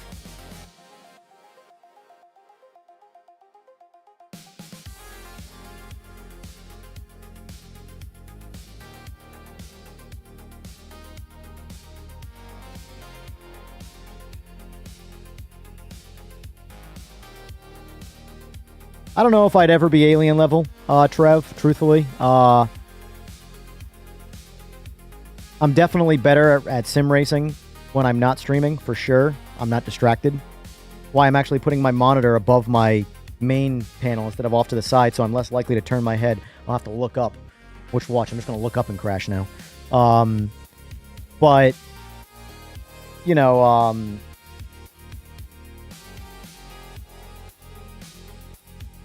I'll never be an alien. That requires natural talent.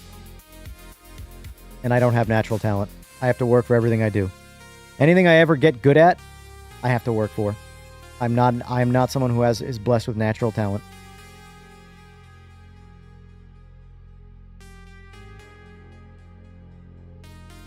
You don't know how he does it. 30 and don't have the patience to be like, yeah, dude, it's...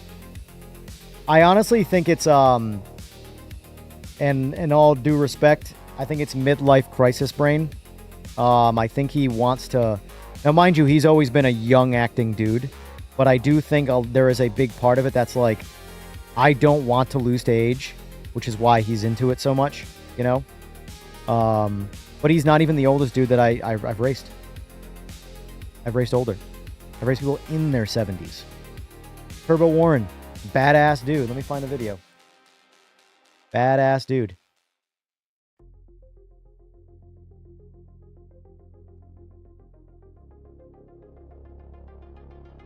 Live. Oh, not live videos. I do gotta start making more videos, man. Making videos just gets exhausting, though, because it's so much work. And I know you gotta do it, but I don't want to.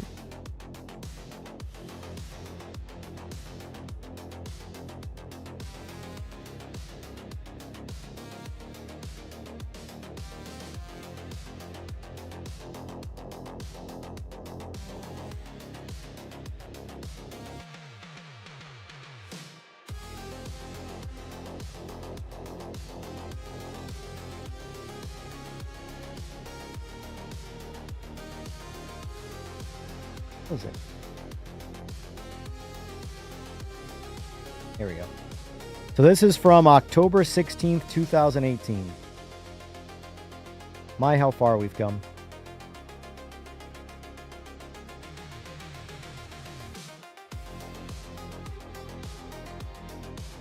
So this here is Turbo Warren.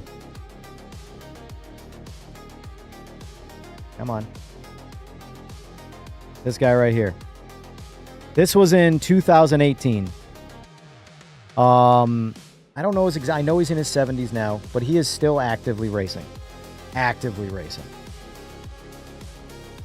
And this is 8 years ago, almost 8 years ago. He's a gangster. He's a diesel mechanic too. If he grabs your hand, he will break it. It's actually crazy.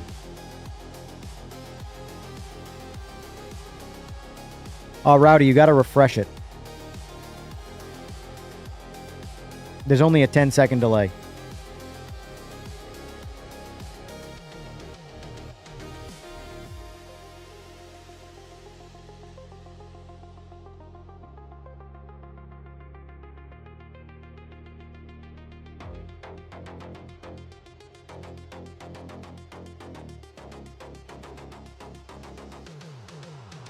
Jim is in his 60s, I believe. Rowdy.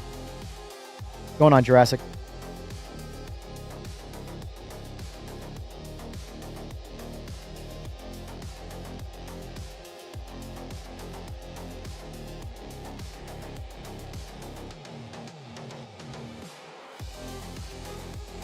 Going on, Geo.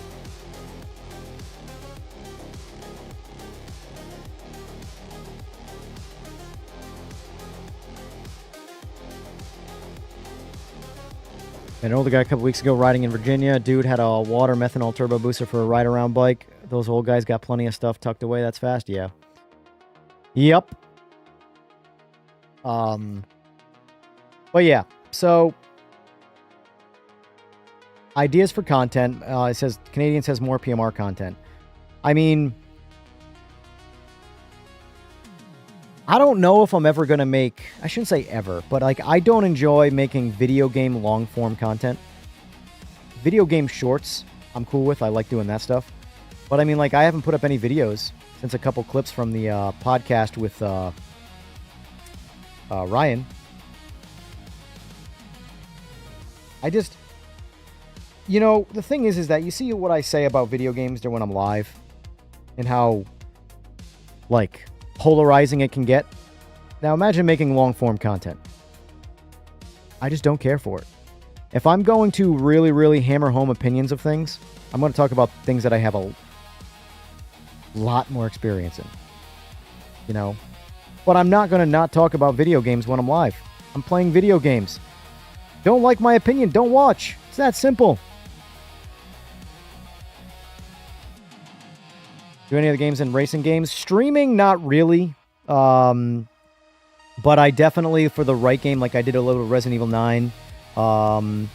I'm going to likely do the DLC for Doom, The Dark Ages, when that comes out. I think that comes out July 7th or something like that. That will be on the list. 4 people will watch it, but I don't give a shit. I'm going to be playing it anyway, so it is what it is.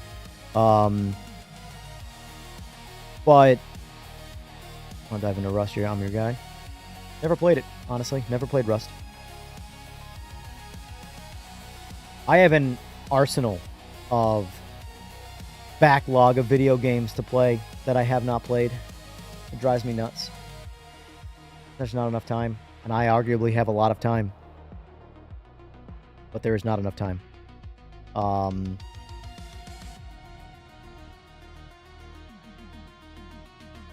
Yeah.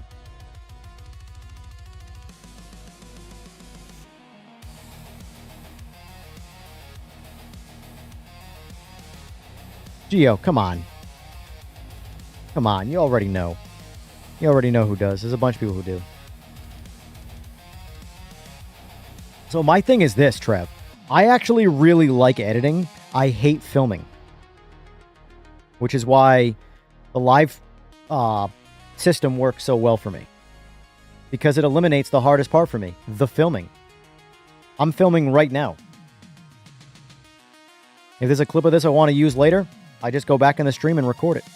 It's really that simple. Record it right off the VOD. You know?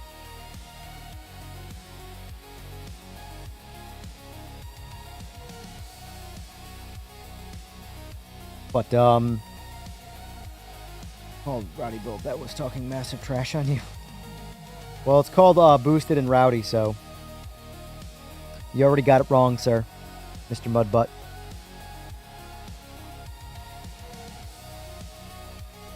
So let me ask you this, guys, because this is truly all I care about.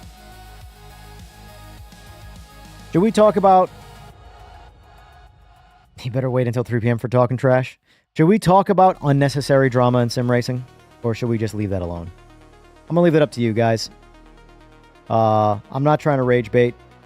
I don't care. But it is a talking point. I've done my... Leave it alone. These guys are clowns, yeah. I don't care either way. Yeah.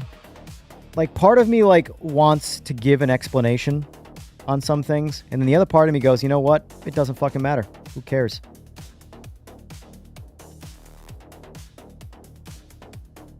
Got enough drama in the world? Yeah, I agree.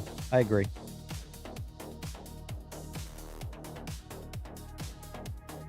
Neutral's the only way you should stay slick. That's the reality of it. Something specific happened? No, I wouldn't say anything specific, but since I've been getting into this, I've been slowly building a fan club. And then, as of the past, I want to say about a month now, for no real reason, a particular person with some level of voice has been just on a tear about me. Non-stop. He's more than welcome to. He gets his own opinion. But,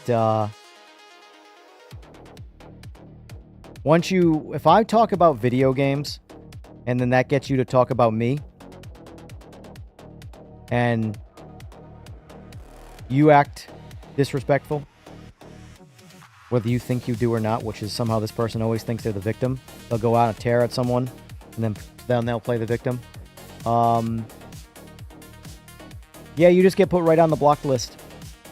You don't get an explanation. It's that simple. I had never said anything bad about that person.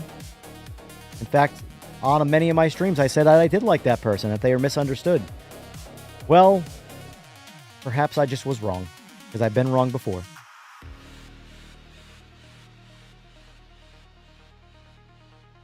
You'll have to charge rent. Yeah. Engineer gets out of the house and ride his bike. I agree on that. I agree on that. But anyway, that's all I really want to say on that. I don't want to go too far into that. But, you know. Nope, I will not mention any names, Mr. Bunny, or Mrs. Bunny, or Bunny in general. Not worth the name mention. Yeah, by the way, if you haven't figured it out by now, who I'm referring to. Talking about you, Fway? Yeah, I am. What's going on, Lincoln? But no, the reality of that is oh, it's definitely Sora. Sora, you're not happen to be playing Forza right now, are you? Because if you're playing Forza, I'm gonna make sure you get fired.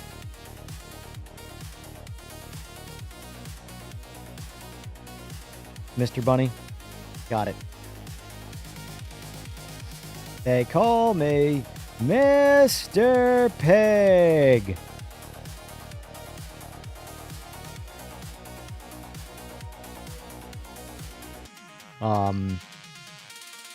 But no, in general, like, my message to the sim racing space is if you ever find that you are too, you know, invested into what it is you're doing with a video game, it might be time to branch away and go do something else to kind of, like, you know... Obviously, the trash is blowing in now. Oh, man. You know what I have to say about that Sora, dude? Truthfully. He's a fucking bitch. He's a That's bitch. what I have to say.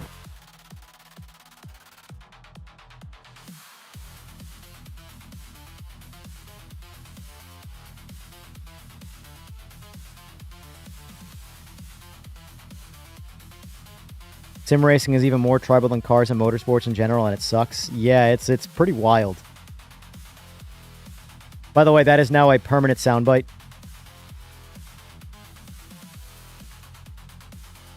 And I will continue to update my soundboard as life goes on. So anytime anybody says something about me that you might think is soundboard worthy, please let me know and clip it up for me, or I'll clip it. Send me a link, and I will happily clip it up. But, yeah. That's all I want to say on that.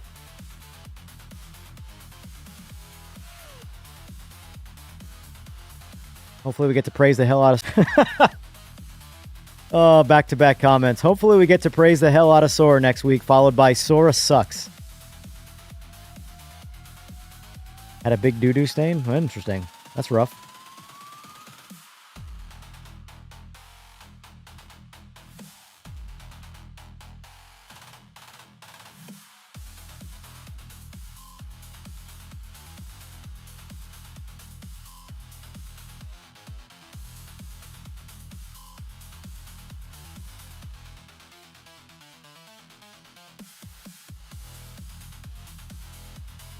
Yeah, I refuse to name drop. Sorry, Bunny.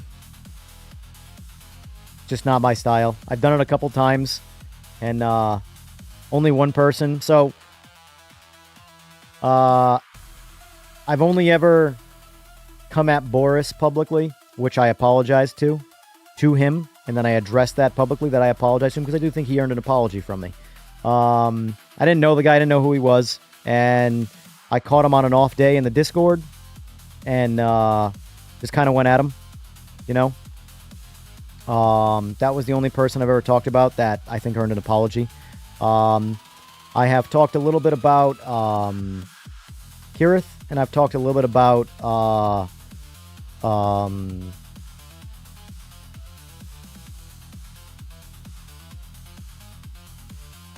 what's the other dude that I talked about that seems to still get brought up? The guy who was testing out the MX-5 and PMR. Wow.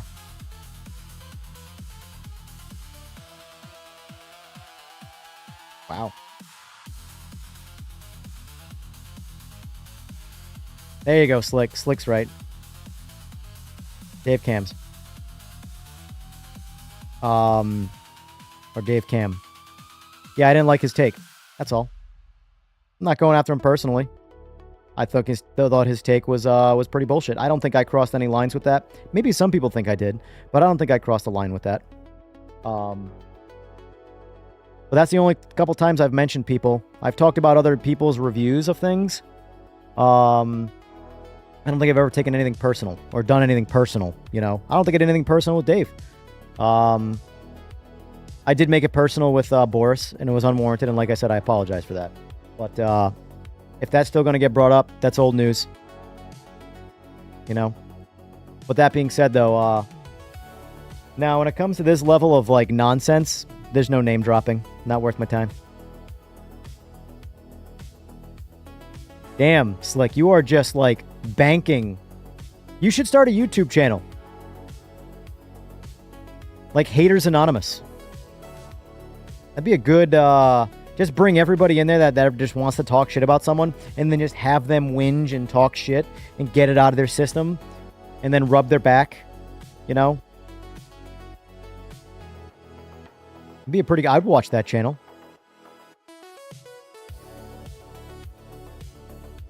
Group therapy, exactly. That'd be solid. I'm just saying, you can have that one for free.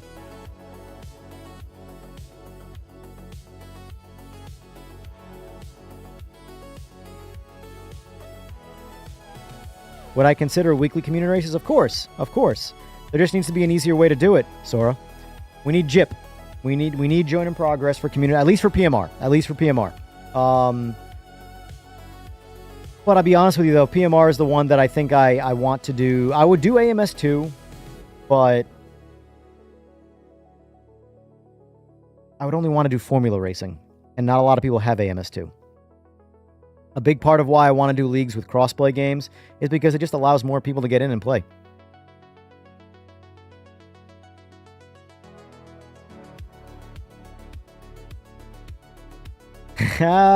Things are in progress. Just not joining, Sora. Damn. Damn, Daniel, he got you. Build some range rooms, too. Fill them with pottery and baseball bats. Ooh, that could be fun. But yeah, no, seriously, in chat, guys. And serious feedback here required. Or requested. What do you want to see me do on here? I have access to a fair amount of resources to do things motorsport related. Now, I'm not going to be, you know, going to Le Mans to film a video. Sorry. Can't afford that. But I do want to bring some of my old content. Because again, this EJR-Racing YouTube channel has always been me and my interests. I'm not trying to put myself into a single niche. I'm trying to put myself into a bunch of niches. Things that interest me. Hell, I'd even have a stream where we talked cinema. You know? But I don't want to venture too far outside the realm of racing. That's the only thing. Because it is a racing channel. And that's my main interest. Laps at VAR, IRL. That's one of those things where I would have to do that for me and then just film it. Because doing that from a content standpoint, I'm gonna go broke quick.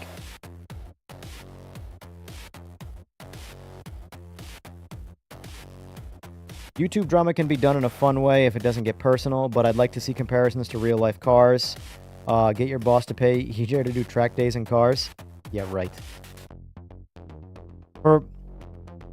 With all due respect to everybody involved in that conversation, Straight 4 should pay more developers to get more of the game finished before they pay someone like me to go drive cars.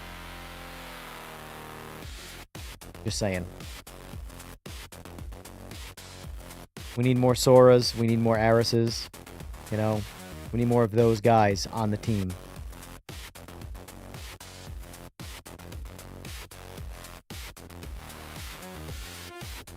Here's the thing, though.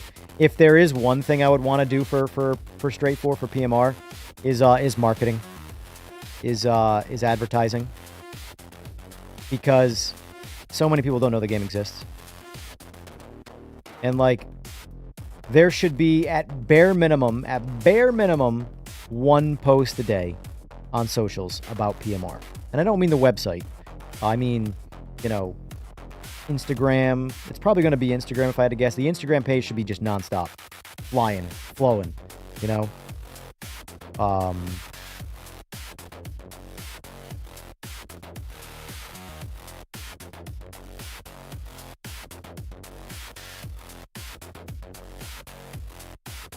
You do promotion because of you. I bought myself a copy this week and bought my buddy a copy. That's good to hear. As long as you guys like it.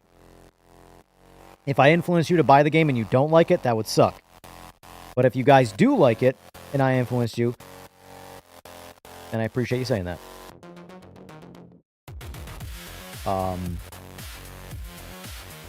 But yeah.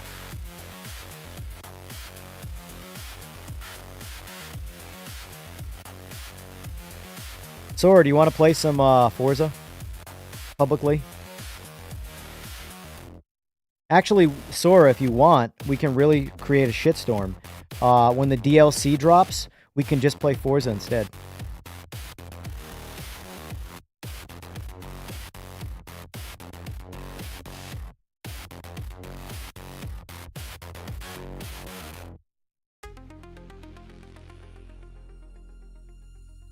Yeah, in my opinion, Mudbutt, the MX-5, I still don't think is perfect.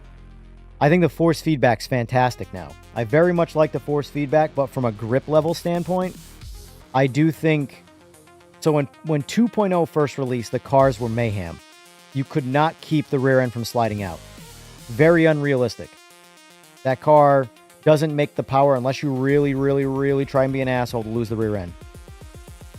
But now, it's like they went too far in the other direction. Now, you can throw the car back and forth, side to side, and you just can't get that thing to lose any kind of level of grip. That I don't agree with. I think the middle ground will be perfect for that car. The car needs a bit more driving challenge. Right now, it's a super big challenge to be fast in it.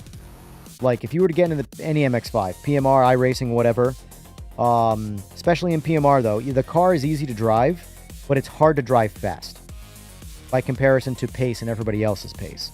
So, like, I can get in that car, no problem, and drive around and fall asleep.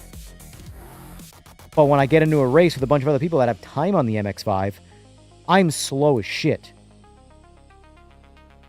So, like I said, it's a very easy car to drive, but don't let how easy the car is to drive think that there's no skill gap.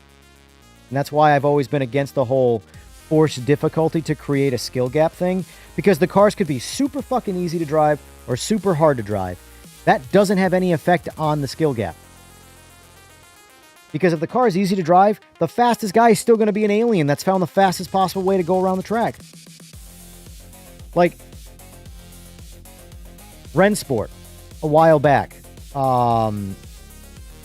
was probably the easiest GT3 experience to drive, bar none. Those cars, you just could not lose control of those cars. I found that I was so slow in that game because I was driving that like I would drive in PMR. And I could push so much harder and not lose grip that I ended up finding so much missing pace. You know? There's always going to be the skill gap, regardless of how easy something is or is not to drive. Random call sign just got a job for Fanatec and he doesn't seem to understand real car dynamics like EJ. It doesn't matter. For what it's worth, you don't have to understand real car dynamics to work at Fanatec. Also, what does he do? You know? Like, not for nothing, but in the other argument of that too, Sora can be a fantastic programmer. I say could be because, well, we've seen PMR. But, point is Sora could be a fantastic programmer. He doesn't need to know dick all about cars to do his job. And do his job better than some... Like, for example, if you had me and my experience with motorsport, and Sora and his experience with motorsport, and we both had to program the netcode of PMR, he's going to do a much better job than me. I promise. So you see how bad the netcode is in PMR right now. There's your favorite word, Sora, netcode. Now imagine if I did it.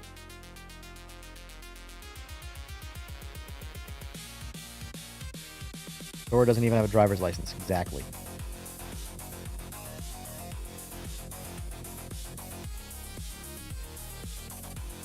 I don't drive, period. So, like, there's an ass for every seat. And what, like, for example, where PMR or straight 4, you know, how do you get realistic driving, or in any game for that matter? Well, the guy programming the game doesn't matter if they have, in fact, they should be, all that the programmer should be is a sponge, right? Basically, okay, hey, we're consulting with XY, Max Verstappen. Max Verstappen is our consultant for how these cars should drive, okay? Cool. You got an ace behind the keyboard, programming, and an ace behind the wheel, and then hopefully, because you can get lost in translation, because this is something that I was so happy that I meant to make this a clip, my interview with Aris, but something that he said still happens even at the top, and that is the fastest guys in the cars are not necessarily the guys you want to listen to when it comes to explaining what the car is doing. And that's something that I experienced. The fastest riders that I personally know, like the people you would call aliens, but on a motorcycle, you try and ask them what the bike's doing so you can make an adjustment to make the rider/bike combo faster. They don't have a fucking clue what they're talking about. No idea. They are literally cold trickle. Fast behind the wheel, no idea how the car works. Cannot tell you what to do. Make an adjustment with, I don't know. You know? Whereas the slower drivers, I shouldn't say the slower, but the guys below them, the not aliens, are a much better consultation point with telling the guys who kind of understand some of the dynamics of what's happening with the car, but also can drive the car to be able to tell you, hey, this is what the car's got to do, right? So I was glad to see that he brought that up, and you know that's still a thing even at the professional level of race car driving, because it's like that everywhere.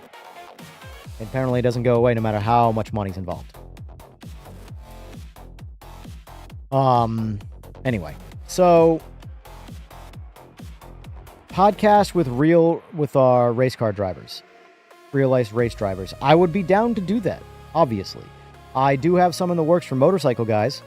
But, you know.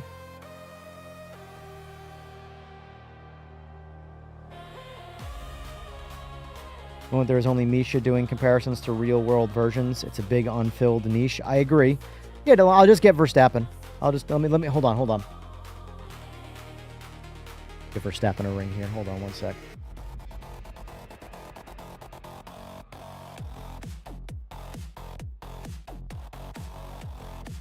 Hey, Max, what's going on? So I had a request for you. I'm looking to do a potential podcast in the future. And take a big step back and literally fuck your own face! Got it. He didn't take well to that. Sit here and drink my coffee. Yeah. So, yeah, obviously, at least he answered right. I think he's having that's Max. He just wanted to answer just so he could say that. But anyway, yeah, obviously I'd kill to get those guys on or something like that, but who the hell am I? Come on. Who the hell am I? Let's be rational here. Kind of crazy we still don't have Jip and PMR. Yeah, oh, by the way, who wants to see me do a podcast with Sora? Because he has a lot to say about netcode. Who wants to see that? Sorry, I'm playing with my end caps here that are loose. That's one. Yes on Sora. 2 on Sora. Sora is British. Sora's...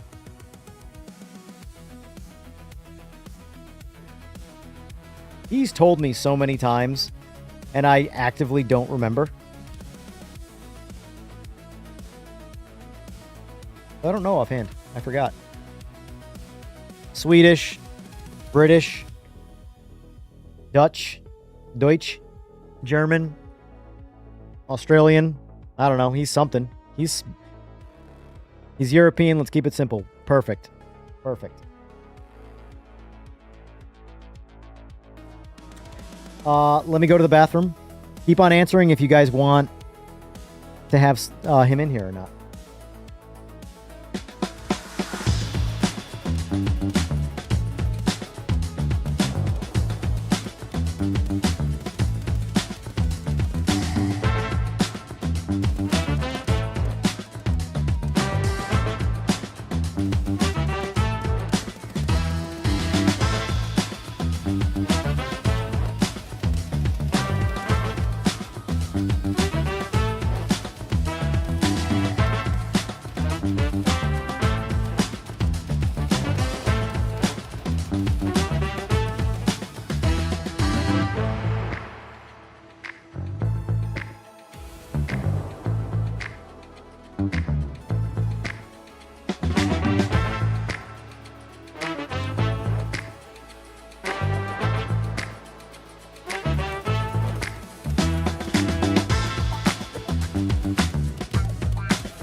schmegma.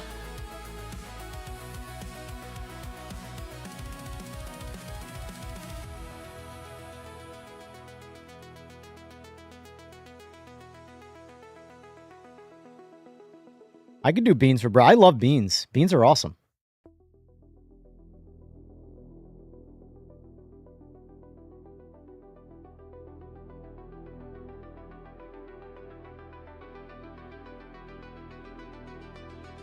Proper Texas barbecue is good. So it's funny too, because like there's so much good food in America, but simultaneously there's so much bad food, and it all comes down to where you are. So like pizza, I've had good pizza everywhere in the country.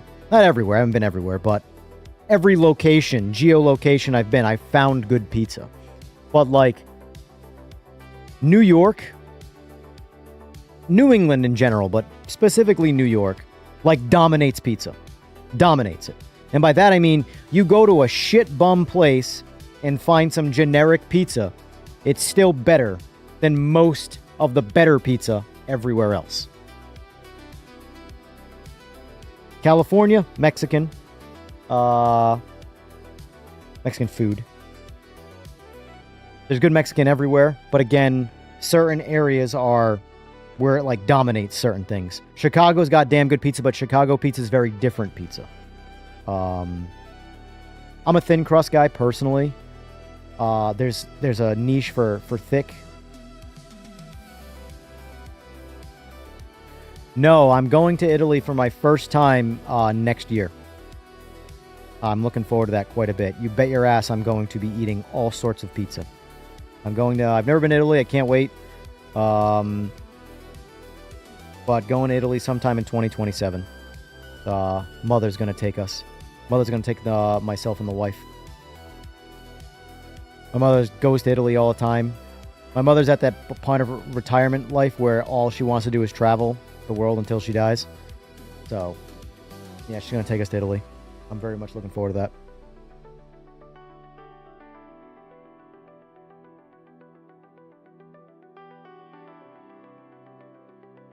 Japan does look amazing. In all honesty, Japan is probably the one place in the world that if I wanted to, like, abandon people, that's where I would go. Like, if I just finally go, you know what? Humanity cannot recover. I want to bury my head in the sand and live until I die. It's Japan. But from my understanding, it is very hard to become a member. A citizen of Tokyo. Or, sorry, I read Tokyo. Of Japan. I wouldn't want to live in Tokyo. But I'd want to be close enough to see it at will.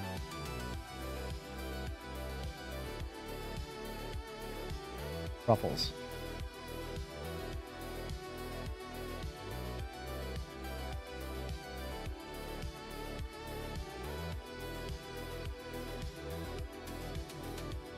Not a problem, Mudbutt. Thanks for being here. Go make that money. Go get that bread. That cheddar.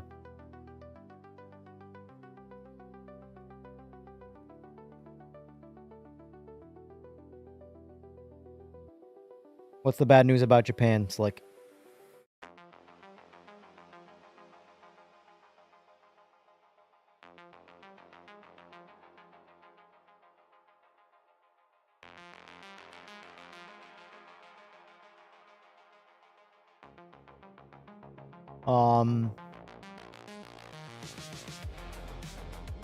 Also, let me ask you this too, because I'm always curious on like what games to play.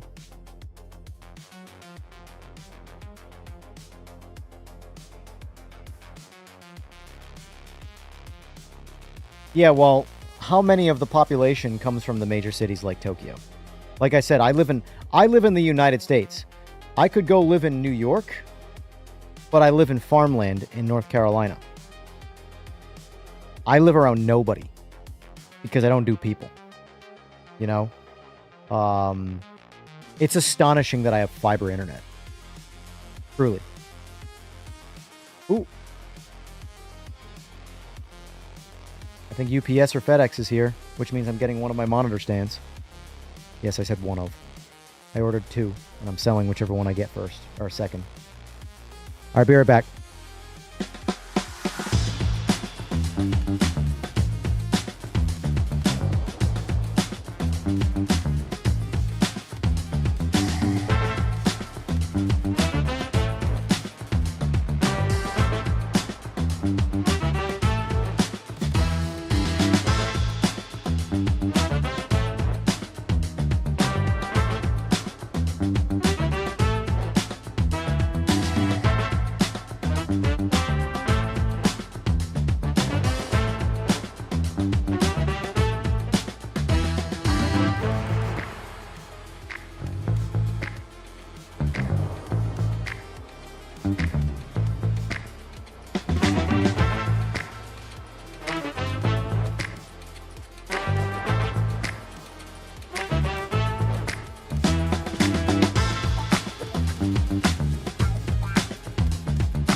Because I'm an idiot. Apparently I need a second cup holder. My rig here. Because I used my one cup holder and had a cup of water in it. And I decided to drop my Diet Coke. Cup of water.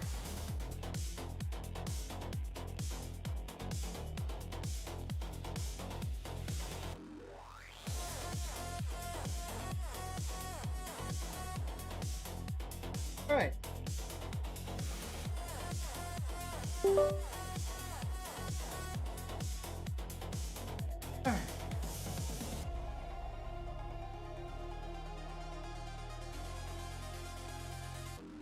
All right.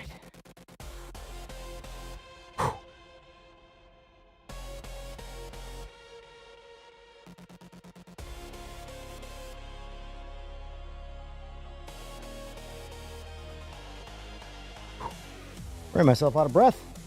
Got my lower monitor mount that just showed up, so.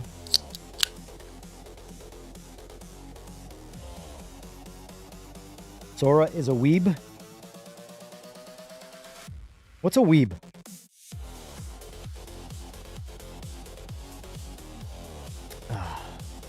Pardon my ignorance here.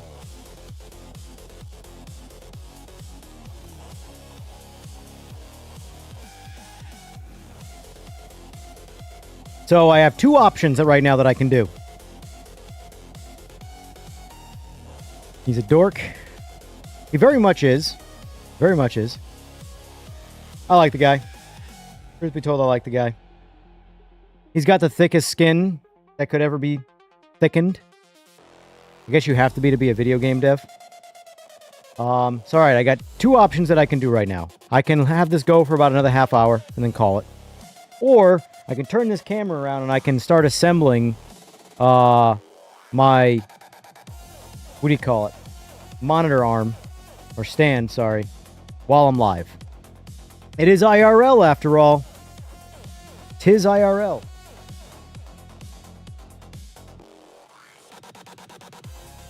Let me see.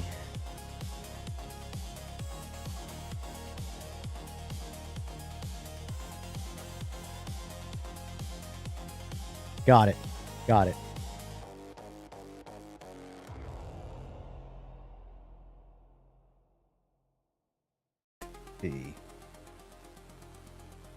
The figure video. Yeah, this works. Camera control. Pan. There it is. Look at that. Look at me go. Wake me up before you go. Don't leave me hanging on like a yo-yo. This is actually pretty cool how much room this thing's got for movement. All right. Tilt. There it is. What is that?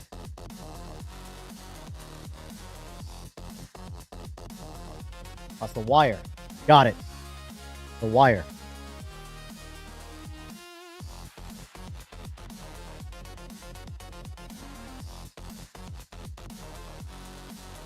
So,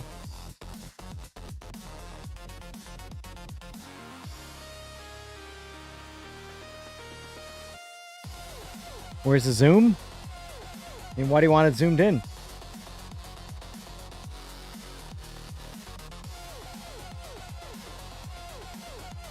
Zoom!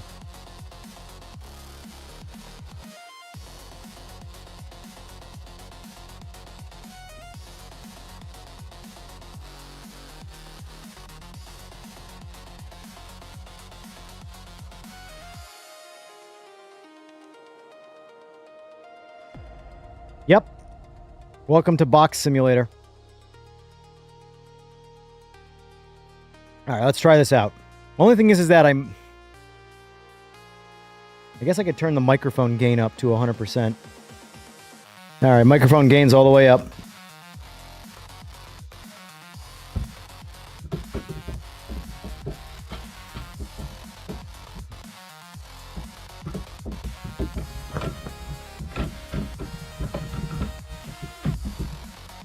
We're getting there.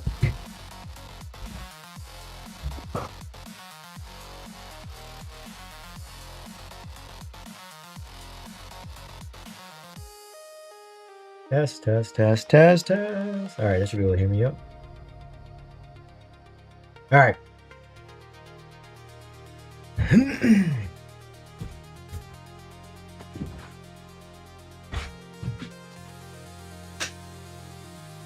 Let there be light!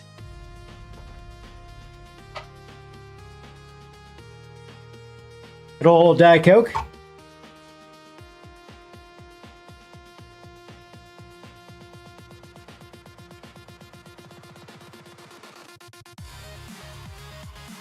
No, Mark. The lobbies in Ranked are pretty much empty the whole time.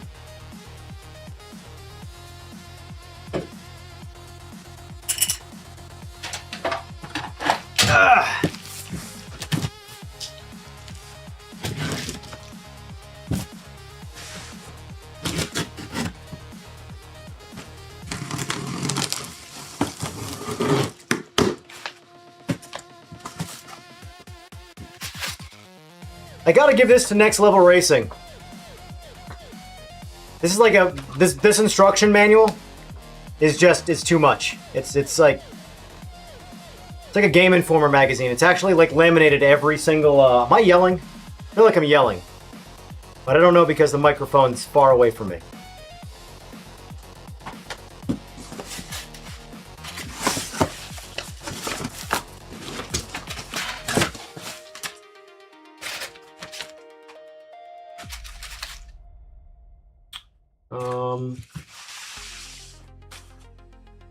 What I thought. No, fun fact. This is what I drive in. I don't know why I'm yelling still.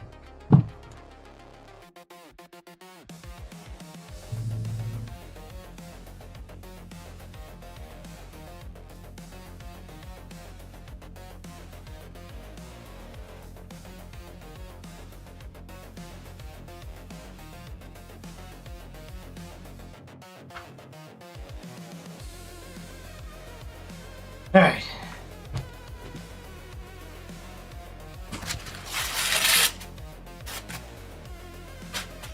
Oh, styrofoam, my favorite.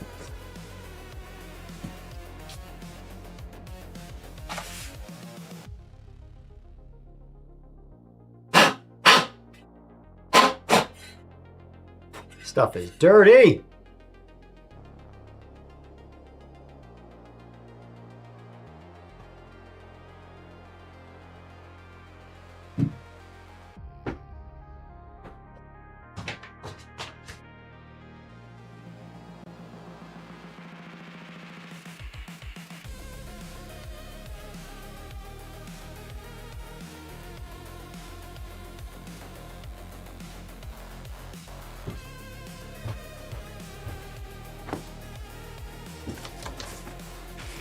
Socks driver.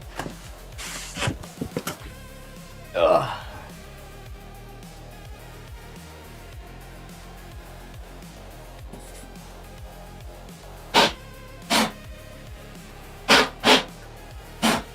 Styrofoam. I understand its uses, but I hate styrofoam.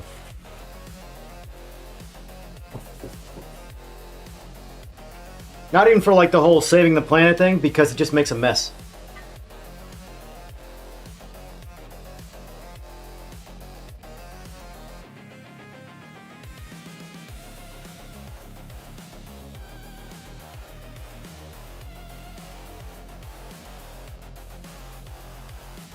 Ugh.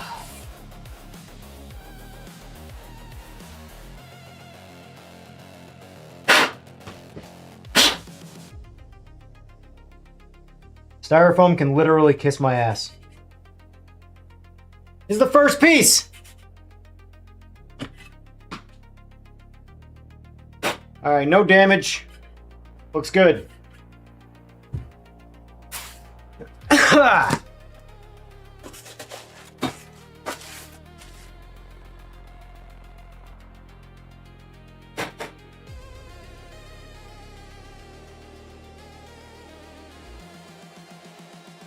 I feel like I'm filming a Christmas video, Christmas Day video. Sound check. You guys can hear me well or no?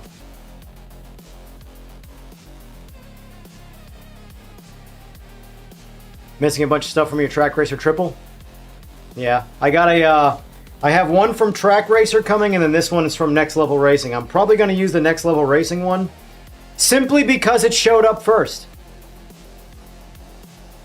And then I'm going to sell the other one to my buddy, because he needs one too. Basically, that's kind of what I did. So, my impatient ass, go figure, right? I ordered this one 2 weeks ago from Amazon. And Amazon said, oh, it'll be here in 2 days. Okay, cool. Well, it just showed up. So I got impatient and ordered one from Track Racer, basically the exact same thing. And that's also coming today via FedEx. So I feel like I'm yelling. Am I yelling?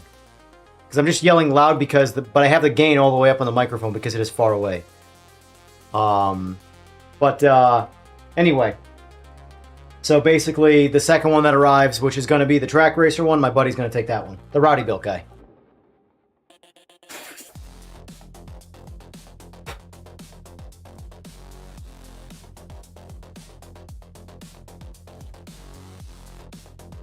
Can tell it's hot outside because this box is hot.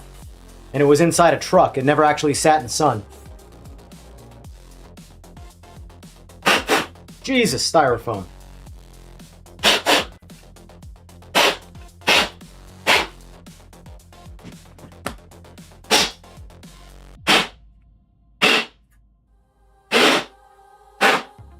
I'm building this one. You're taking the other one, Rowdy. I'm not building them both. They're the exact same thing, just from different brands. They assemble slightly differently. This one's got holes to put bolts through it, which is something that's specific to Next Level Racing. Whereas Track Racer uses the corner clamps.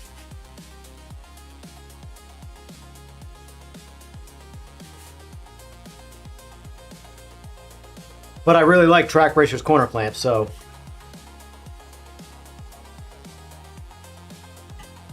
Ouch! That's an aluminum cut. Very nice, very nice. No blood, we're good. Did I get the Track Racer motorcycle sim? No. No. I think it's cool, but it's very much a work in progress. And I actually had this conversation once with Sora about how it's basically going to be an impossible thing to ever do because motorcycles rely so much on G-forces for simulation, or not for simulation, for reality and riding abilities. Cars you can get away without having G-forces. You can simulate a lot of a car sitting in a seat in a sim. But on a motorcycle, nope. I'd rather just go get on my motorcycle. Now, if they'd send me one without me paying, I would absolutely do a review, even if I don't keep it, because I'll be honest with you, I have no interest in keeping it anyway. So if they wanted to send it to me to do an actual review, I'm not going to say no to that. I don't expect them to, because who the hell am I? But, point is, that's about the only way I'm going to do a review on one. God, I hate styrofoam. Did I say that already?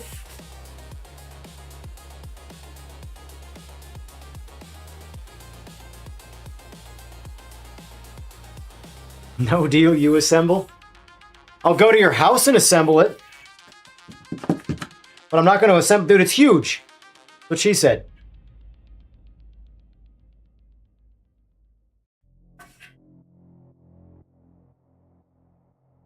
Like, this is an extremely condensed box. I imagine the Track Racer one's going to be similar.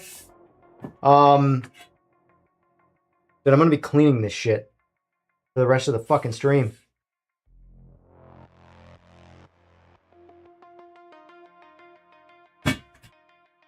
The only thing I got to give to Track Racer over Next Level Racing when it comes to their aluminum is... So, Next Level Racing uses heavier duty T-nuts. Like, they're bigger, they're thicker. But they use thinner aluminum. Track Racer uses thicker aluminum and smaller T-nuts. So, which one works better in hindsight? I don't know. The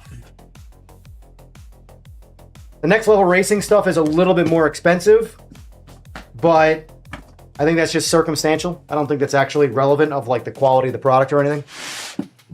Ugh. All right, hold on.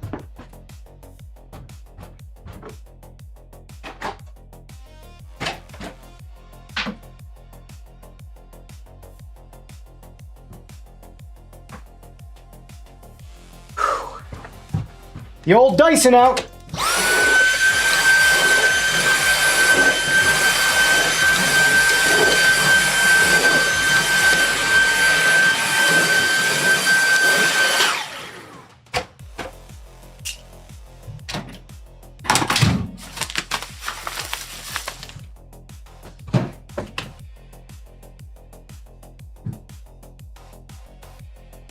Yeah, you're going to see me vacuum several times in this process, by the way.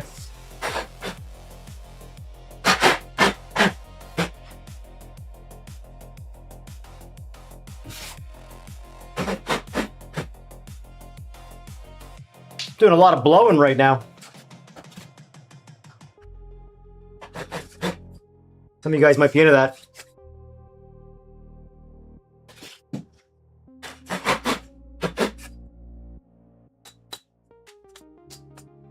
Way too much styrofoam. None of it's even broken, too. It's just the nature of styrofoam.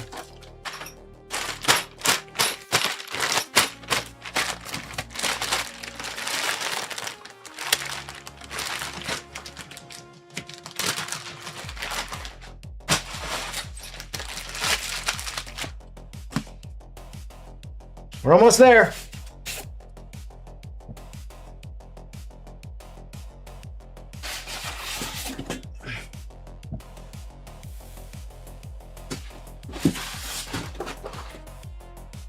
All right, we're empty. Let's get this thing out of here.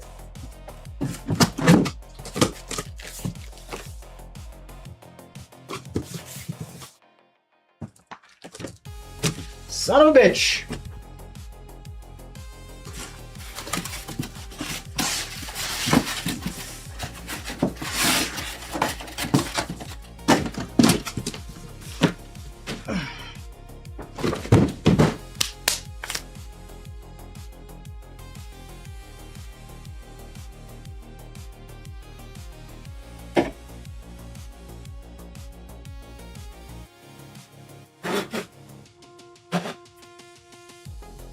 Like, look at all this. That looks like scratch and stuff.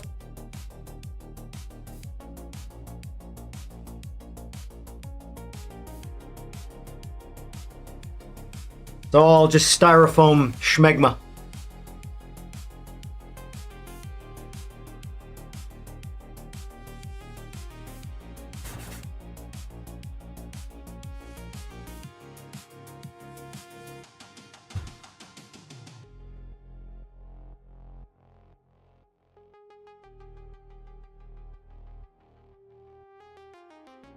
Looking good. So far, no scratches. That is actually shocking to me.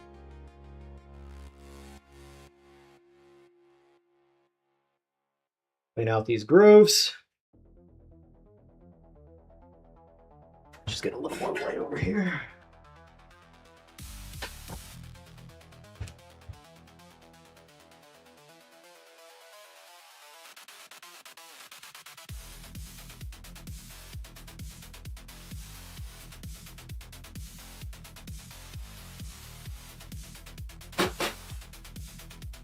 You motherfucker.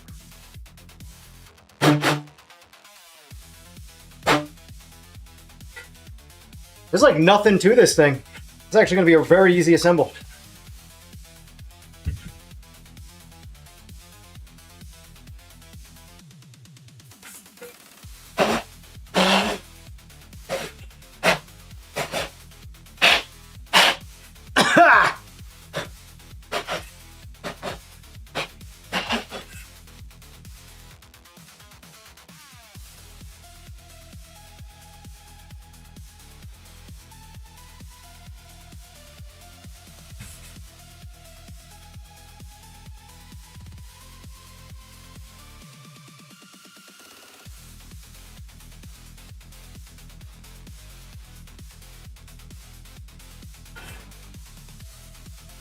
Some of you might be getting excited watching me do this.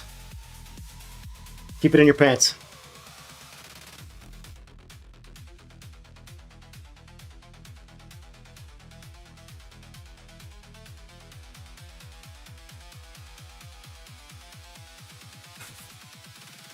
Oh, found a scratch. It's junk.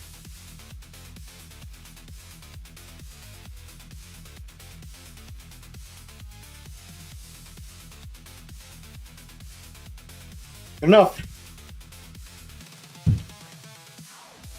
All right. One more vacuum.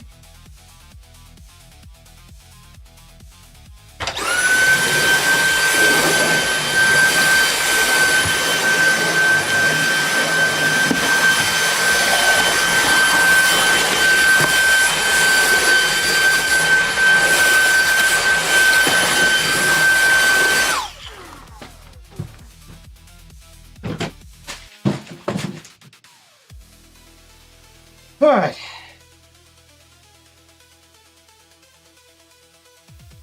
There's a lot more of you watching right now than I was actually expecting. All right. You gonna judge me if I use the instruction manual? Missed a fucking piece of styrofoam. 2, 3.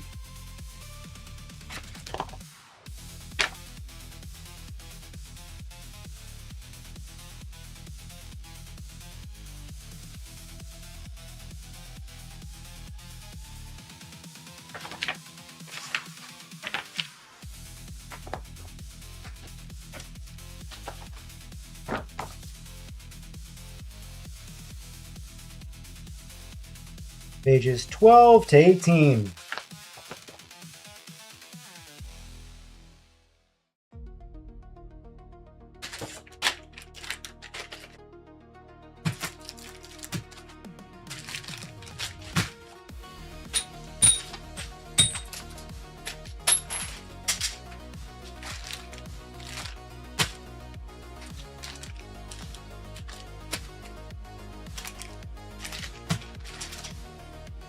You guys know how levels work, by the way?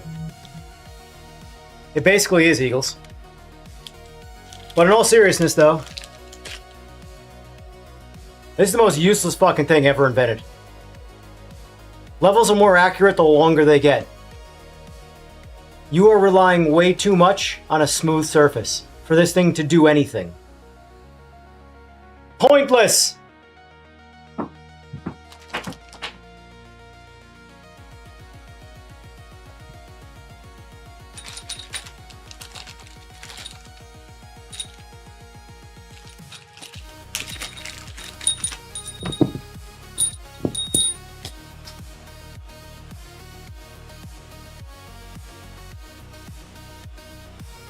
Yes, it is cleaning simulator, and yeah, basically, so I have a, like a jacked up 4040 aluminum custom-made stand just to support my TV right now. But yes, this is to support the TV and have actual adjustability and support, and mount my other one up top. And technically, if I buy the other arms on the side, I can make it a triple, but I don't care about that.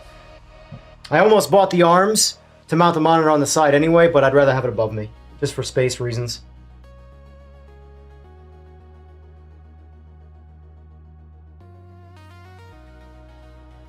Unboxing AMSR while you cook and clean? Well, I'm glad I could provide that for you.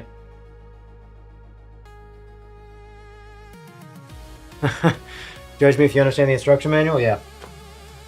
I mean, realistically, this stuff isn't hard to figure out without instructions, but for the sake of just, you know, using the recommended hardware when you should. I feel like I'm yelling.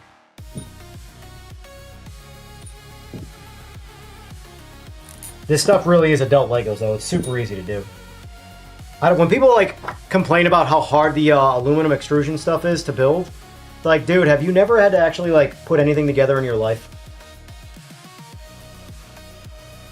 It can be time-consuming. Like, my rig took me, like, 5 hours to do, but I was, like, super meticulous about stuff. Need those slippers? And you know what? Let's make this more authentic. Yeah.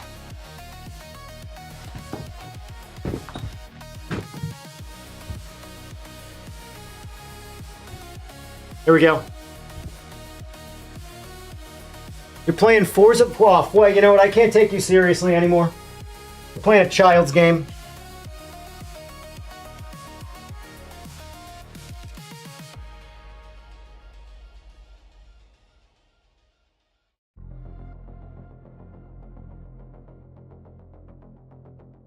Red.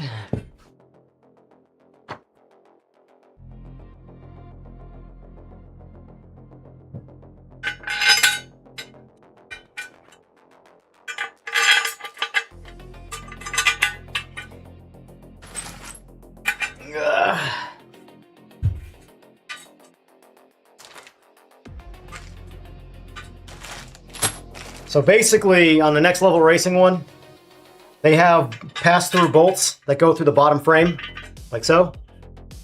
And that attaches to the threaded on this. Whereas on the track racer one, they just use your typical angle clamps. Either's fine, it's just different looking. That's about the only difference I've seen.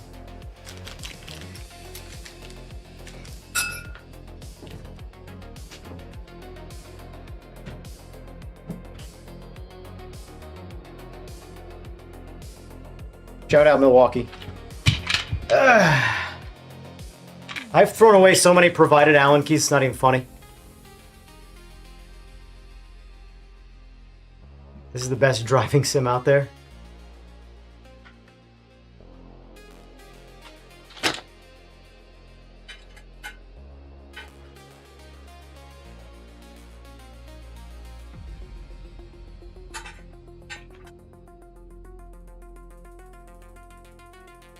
It's actually worked out because I didn't think this was going to come in time to do this on stream. And I know how much you guys are just into anything I do. Maybe I'll do, like, tomorrow I'll do like lunchtime simulator.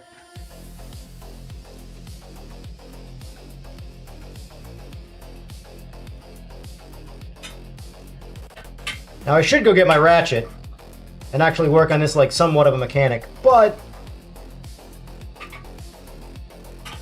you know, what's the fun in that?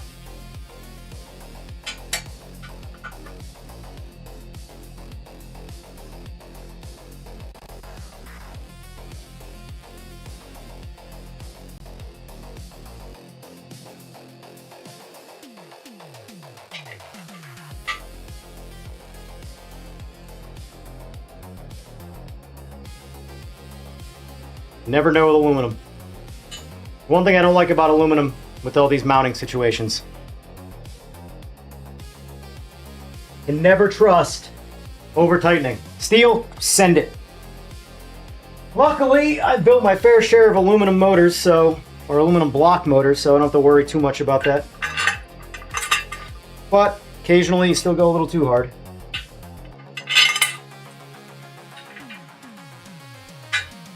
Alright, so opposite sides, how we want it.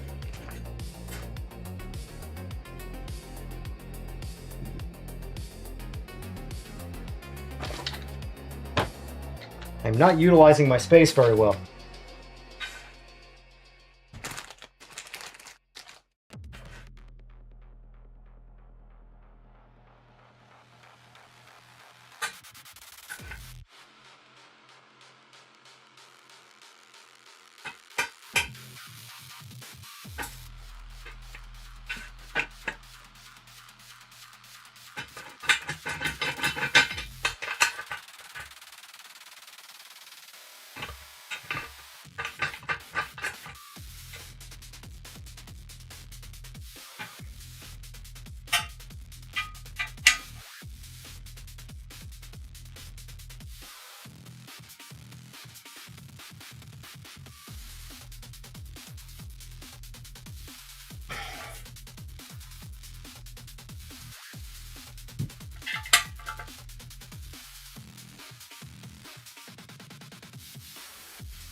Enjoyed meticulously, dialing in the fit. Note to self, need to get square to fine.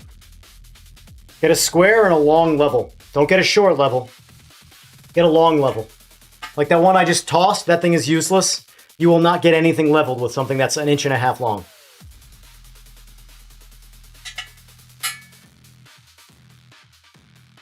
Yeah, you're gonna watch me eat my tuna and rice, and you're gonna be jealous.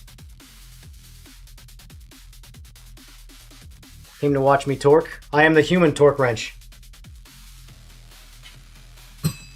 All right. 2 major components done. We have the legs, and the cool thing is you can buy for any brand, you can buy additional legs for support.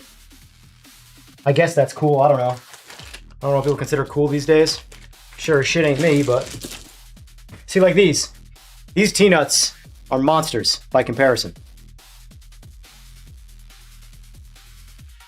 They got a lot of clamping force, but they use thinner aluminum. So, which is better? I don't know. Do you want more clamping force from the T-nuts, or do you want thicker aluminum? You know? Oh, that wasn't even a single Ugga-Dugga. If that was one Ugga-Dugga, we'd have stripped aluminum.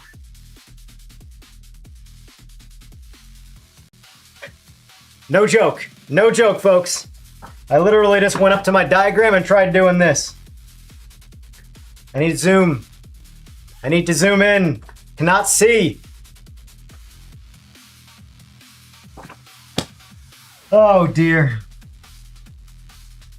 All right, so it looks like 2 T-nuts in the front of each. Easy enough. I'm gonna do that off camera. Sorry. I know how much you wanted to see.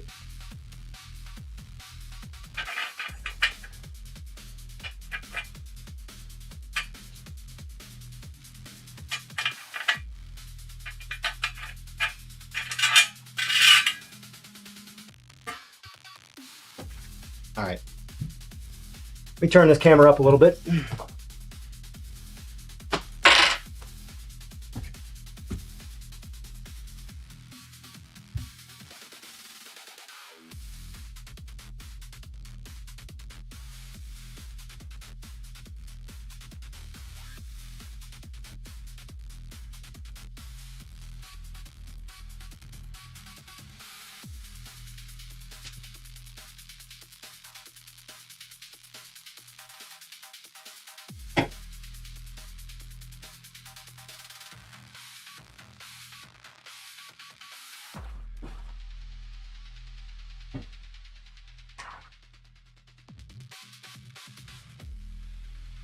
Still too low. Still too low. You know, I'm short, but Not that short, I guess.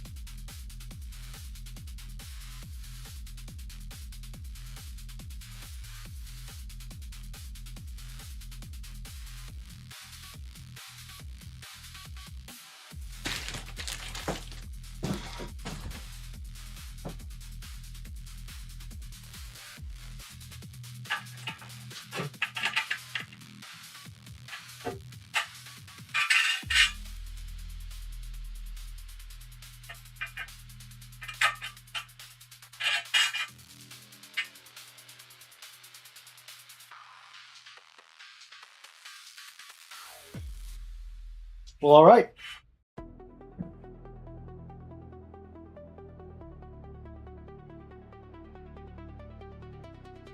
Jesus Christ.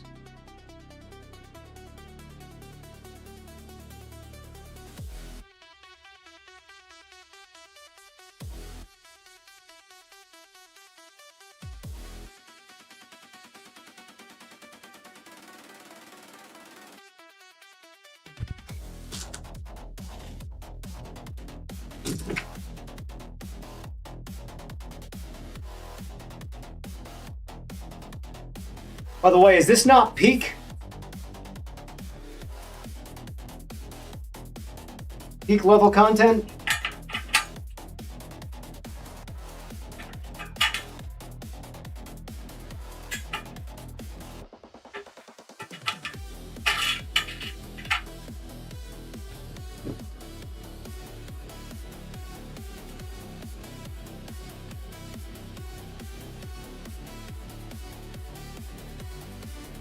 Roof and Philips Hue lighting? Yeah.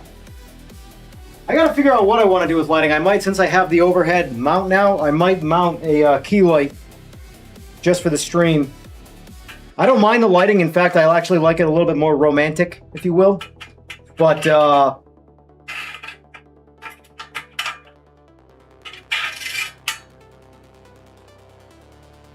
the screen constantly changing brightness and darkening and stuff like that.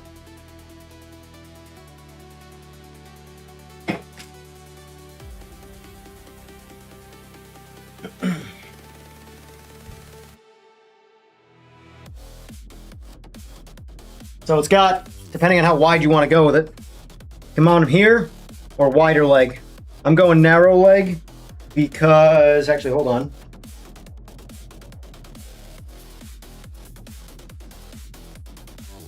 Yeah. Going narrow leg because it'll fit on my my mat. Wide leg will go past the mat.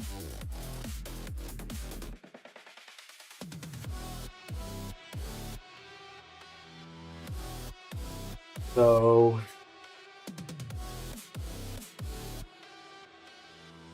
those are there. I'm guessing this goes like yonder in the front, pass through those bolts.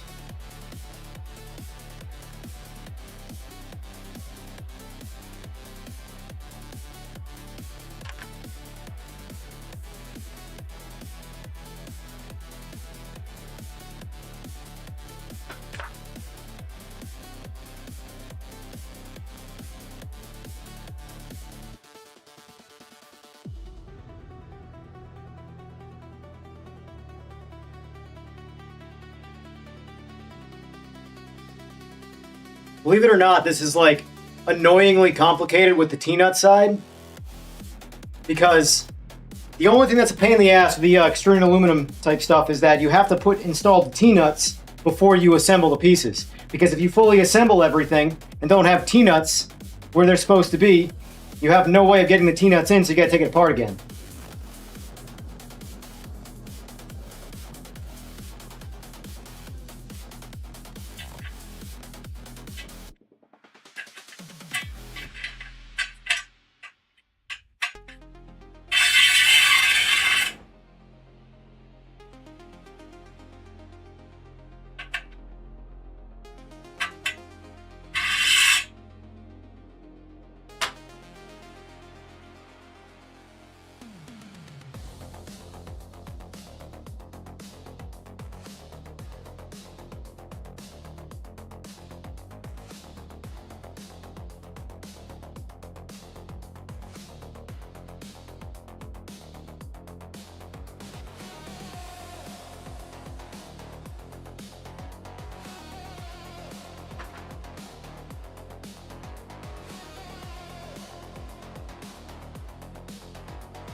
A lot of fucking T-nuts, holy shit!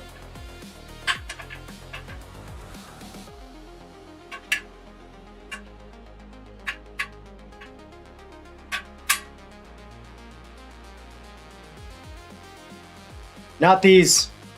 These aren't designed to be slipped in. Mud butt. These are much bigger. Here, I'll show you.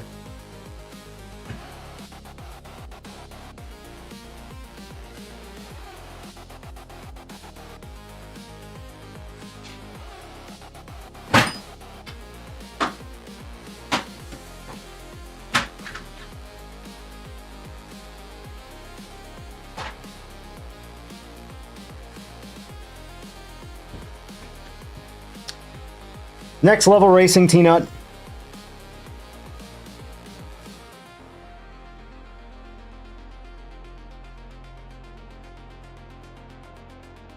The kind you can slip in. These are also Next Level Racing, but they require the thicker profile. You can slip these in, you cannot slip these in.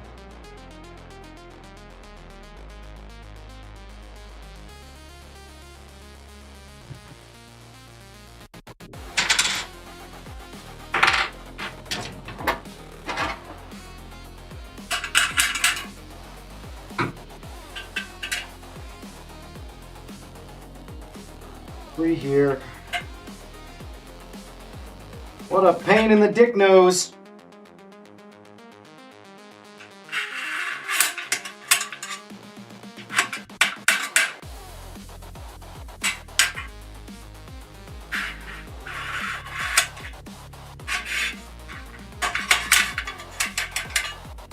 This is actually tedious as shit right now. I'm not gonna lie.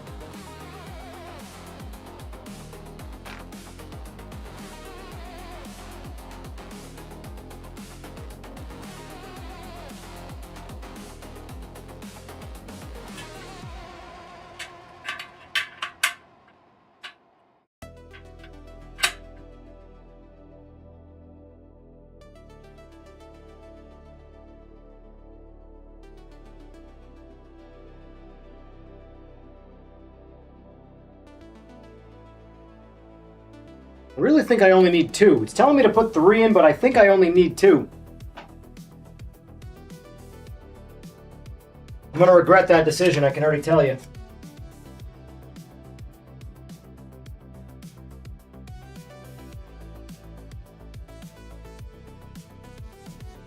Yep. Who knew? I read the instructions. I only need two.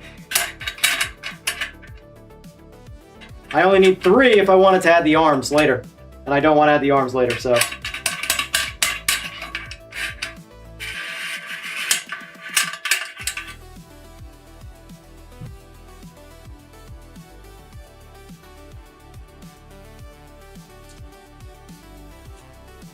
Pain in the dick. I'm a pain in the dick. Pain in the dick. I'm a pain in the dick.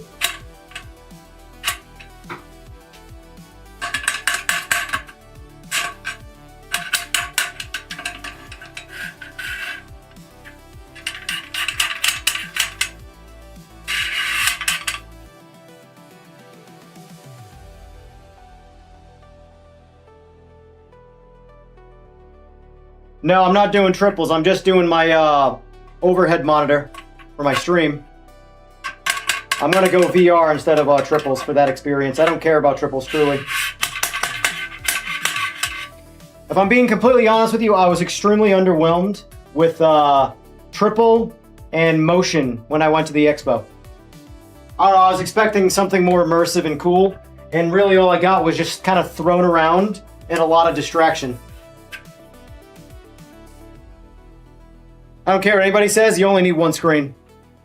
Yeah, triples is probably more immersive if you really, really like peripheral view, But from a racing standpoint and being good at everything, it's a completely moot point. You do not need it.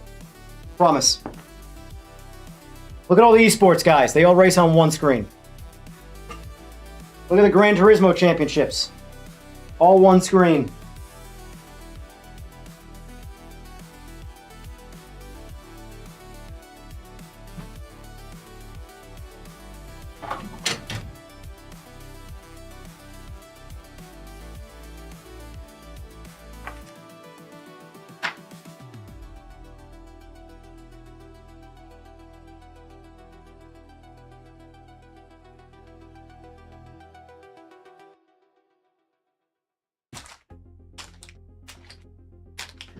What do we got? Really, you want to use the 40s, huh? What are the 50s for then?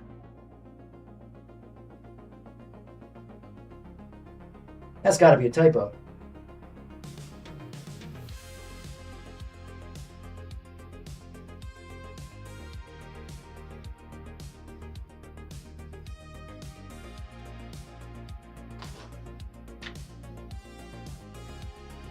That's got to be a typo. Gotta be.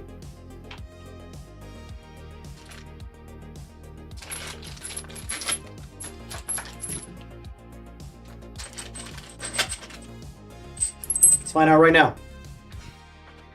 Ugh.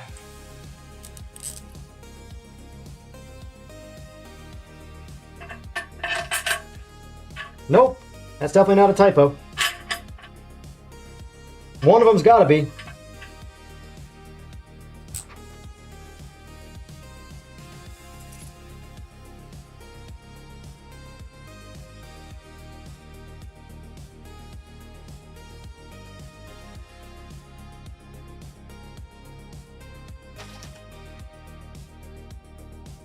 All right, let's do this in the right order now. Top. Pass through, right?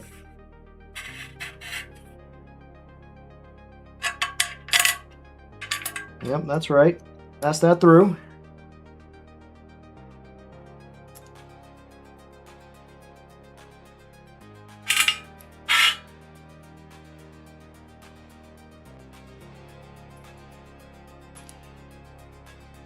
Be a pain in the ass.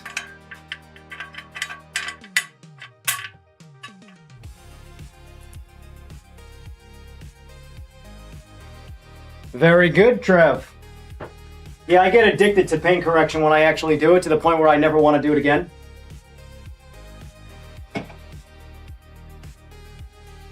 I chase scratches that you shouldn't chase because you're going to get through all the clear coat to get through it, but I do it anyway.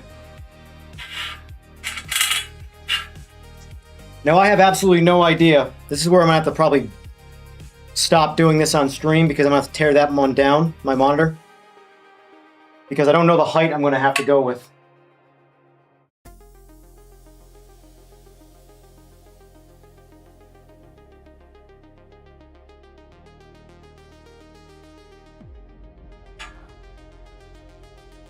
Rowdy, if you're still watching, are you coming by 4 still, or is that plan changing?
Ah, you fuck.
You know what's funny is that I did the whole sim obviously by myself, and I'm doing this one by myself, but I'm actually finding that this is more difficult from a single person. It's a way lighter shit, but it's just bigger and a bit of a nuisance.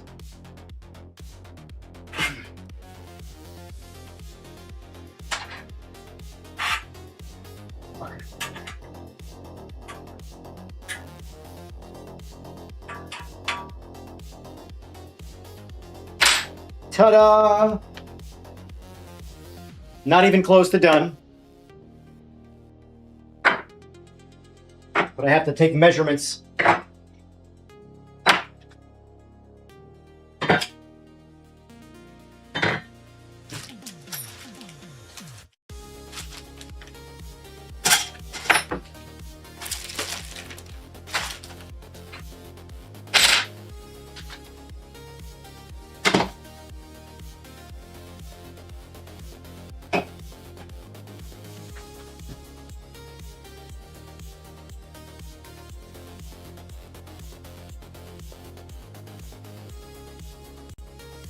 Friday night Forza meetup?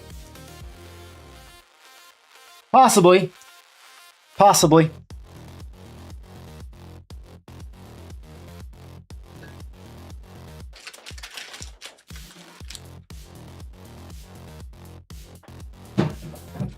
I don't know if I'm going to stream PMR until the next update / DLC, simply because player count. I don't really feel like organizing a league of anything like that right now, or even trying to. I'll be completely honest with you, I'm just lazy. And the last thing I want to do is get on PMR and do menu simulator at the moment, where I stare at a menu waiting for people to join. You know?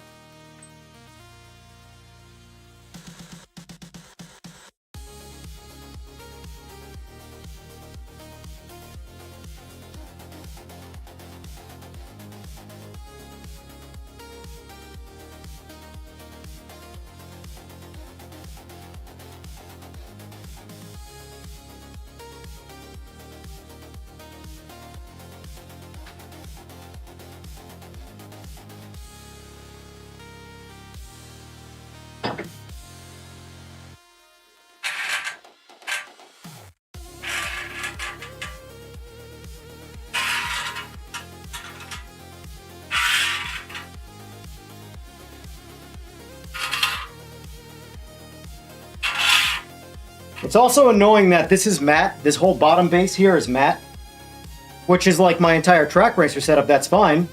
But then the top mount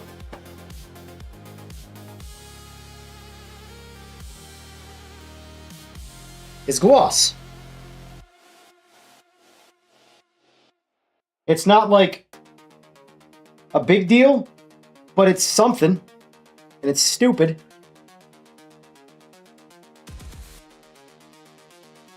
Now, it's first world problem bullshit that stuff I don't really care about, but it's the fact that it was made by the same company.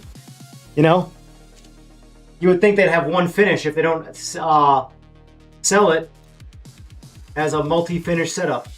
Or choices, I mean.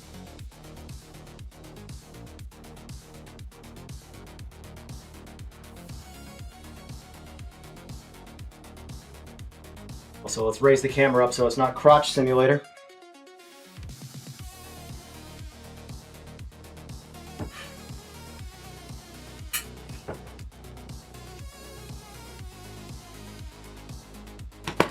So it's obviously got some L brackets and stuff that go in here to stabilize it, and obviously I have to tighten everything up, but there's no point in tightening anything until I have some level of height measurement here.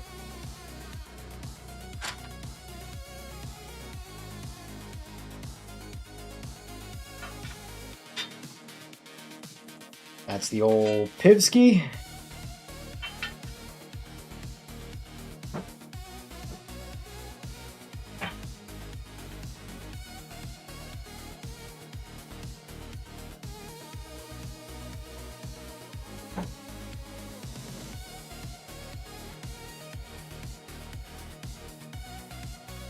Honestly, this height's probably fine.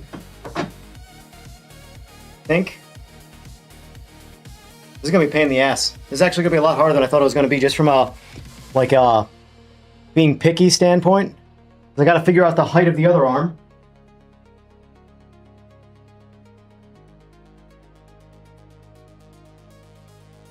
So this goes through.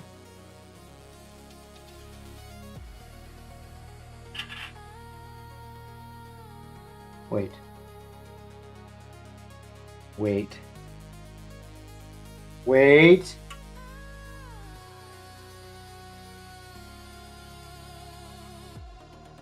I gotta take it apart. I knew it. I knew it! Fucking knew it! Fine, it is what it is. So this is gonna go up like this.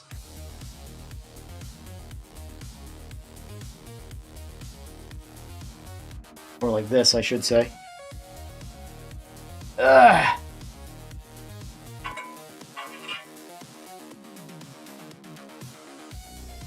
And it looks like it's gonna have to come up, so.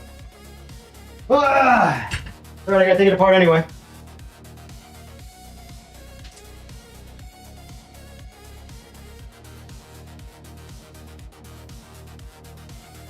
The T-nuts I said I didn't need, I need.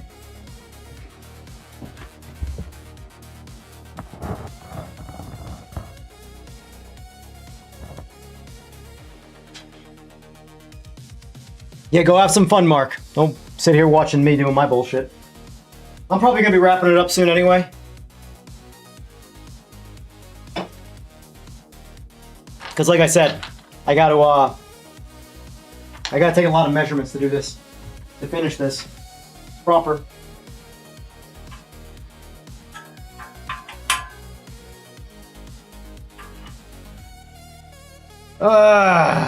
This is bullshit.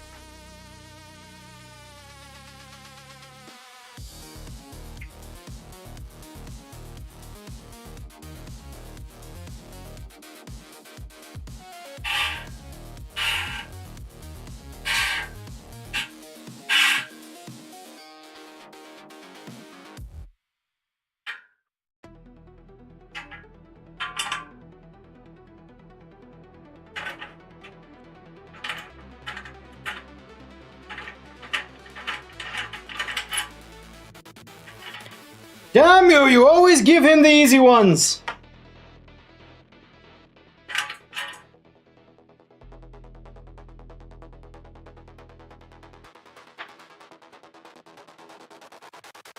Have a good one, Mudbutt. Have a good one, Mudbutt. It's just very strange. Is there something else I can call you? I just don't know if I can honestly say Mudbutt as often as I do and take myself seriously as a person.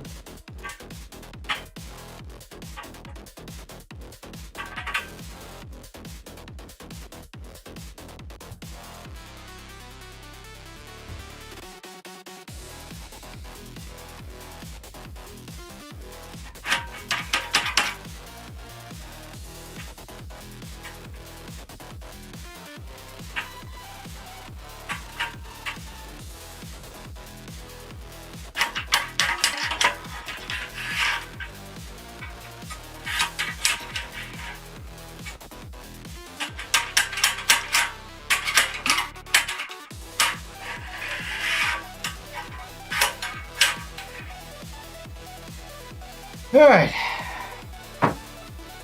Your mother was a snowblower.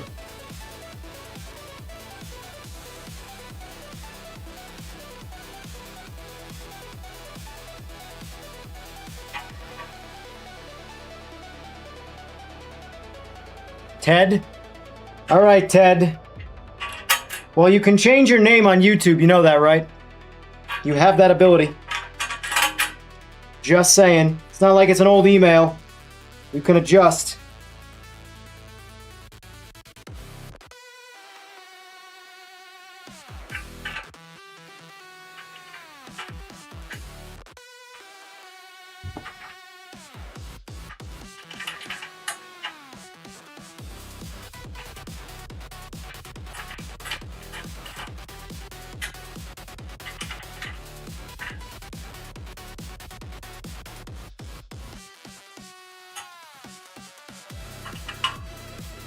Alright. Get back over here.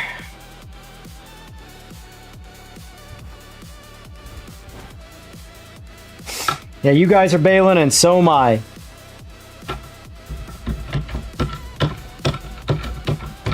Just because it's going to be a lot easier to do this.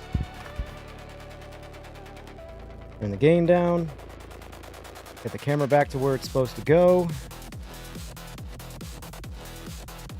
Whoa! Hello. You sexy motherfucker. Wave or splash, you sexy motherfucker. But like, see how much clearer this picture is with my actual lights on? That's why I want a key light. I used to do, you have a key light for the podcast. Like right now, it's way oversaturated. It doesn't feel like personal, you know?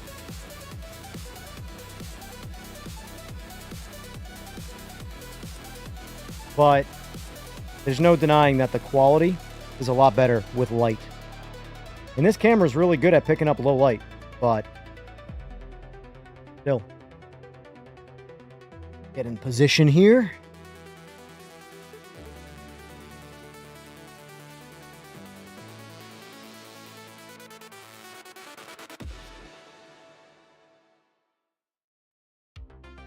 Yep, that passes the I want to drop it a little bit more.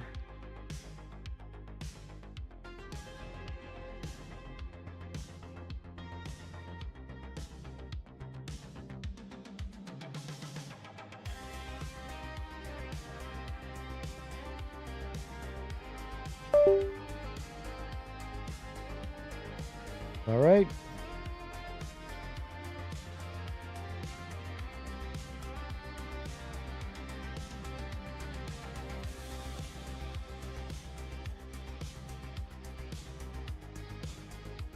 All righty.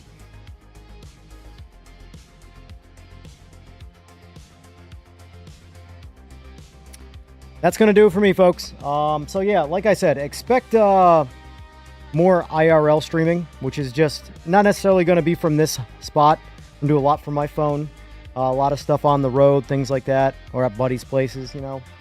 But for the most part, these are going to be much more chill. We'll talk about whatever we want to talk about. We're not really playing video games. We're just sort of doing our thing. So in the meantime, folks, I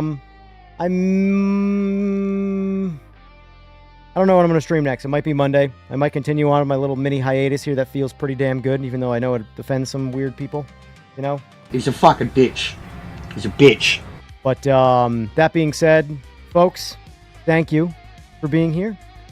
It's been a fun time as always. And if I don't stream tomorrow, the latest I'm going to stream for the first time is going to be Monday. So if I don't see you before Monday, I hope you have a good rest of your weekend, and I will see you soon. Have a good one.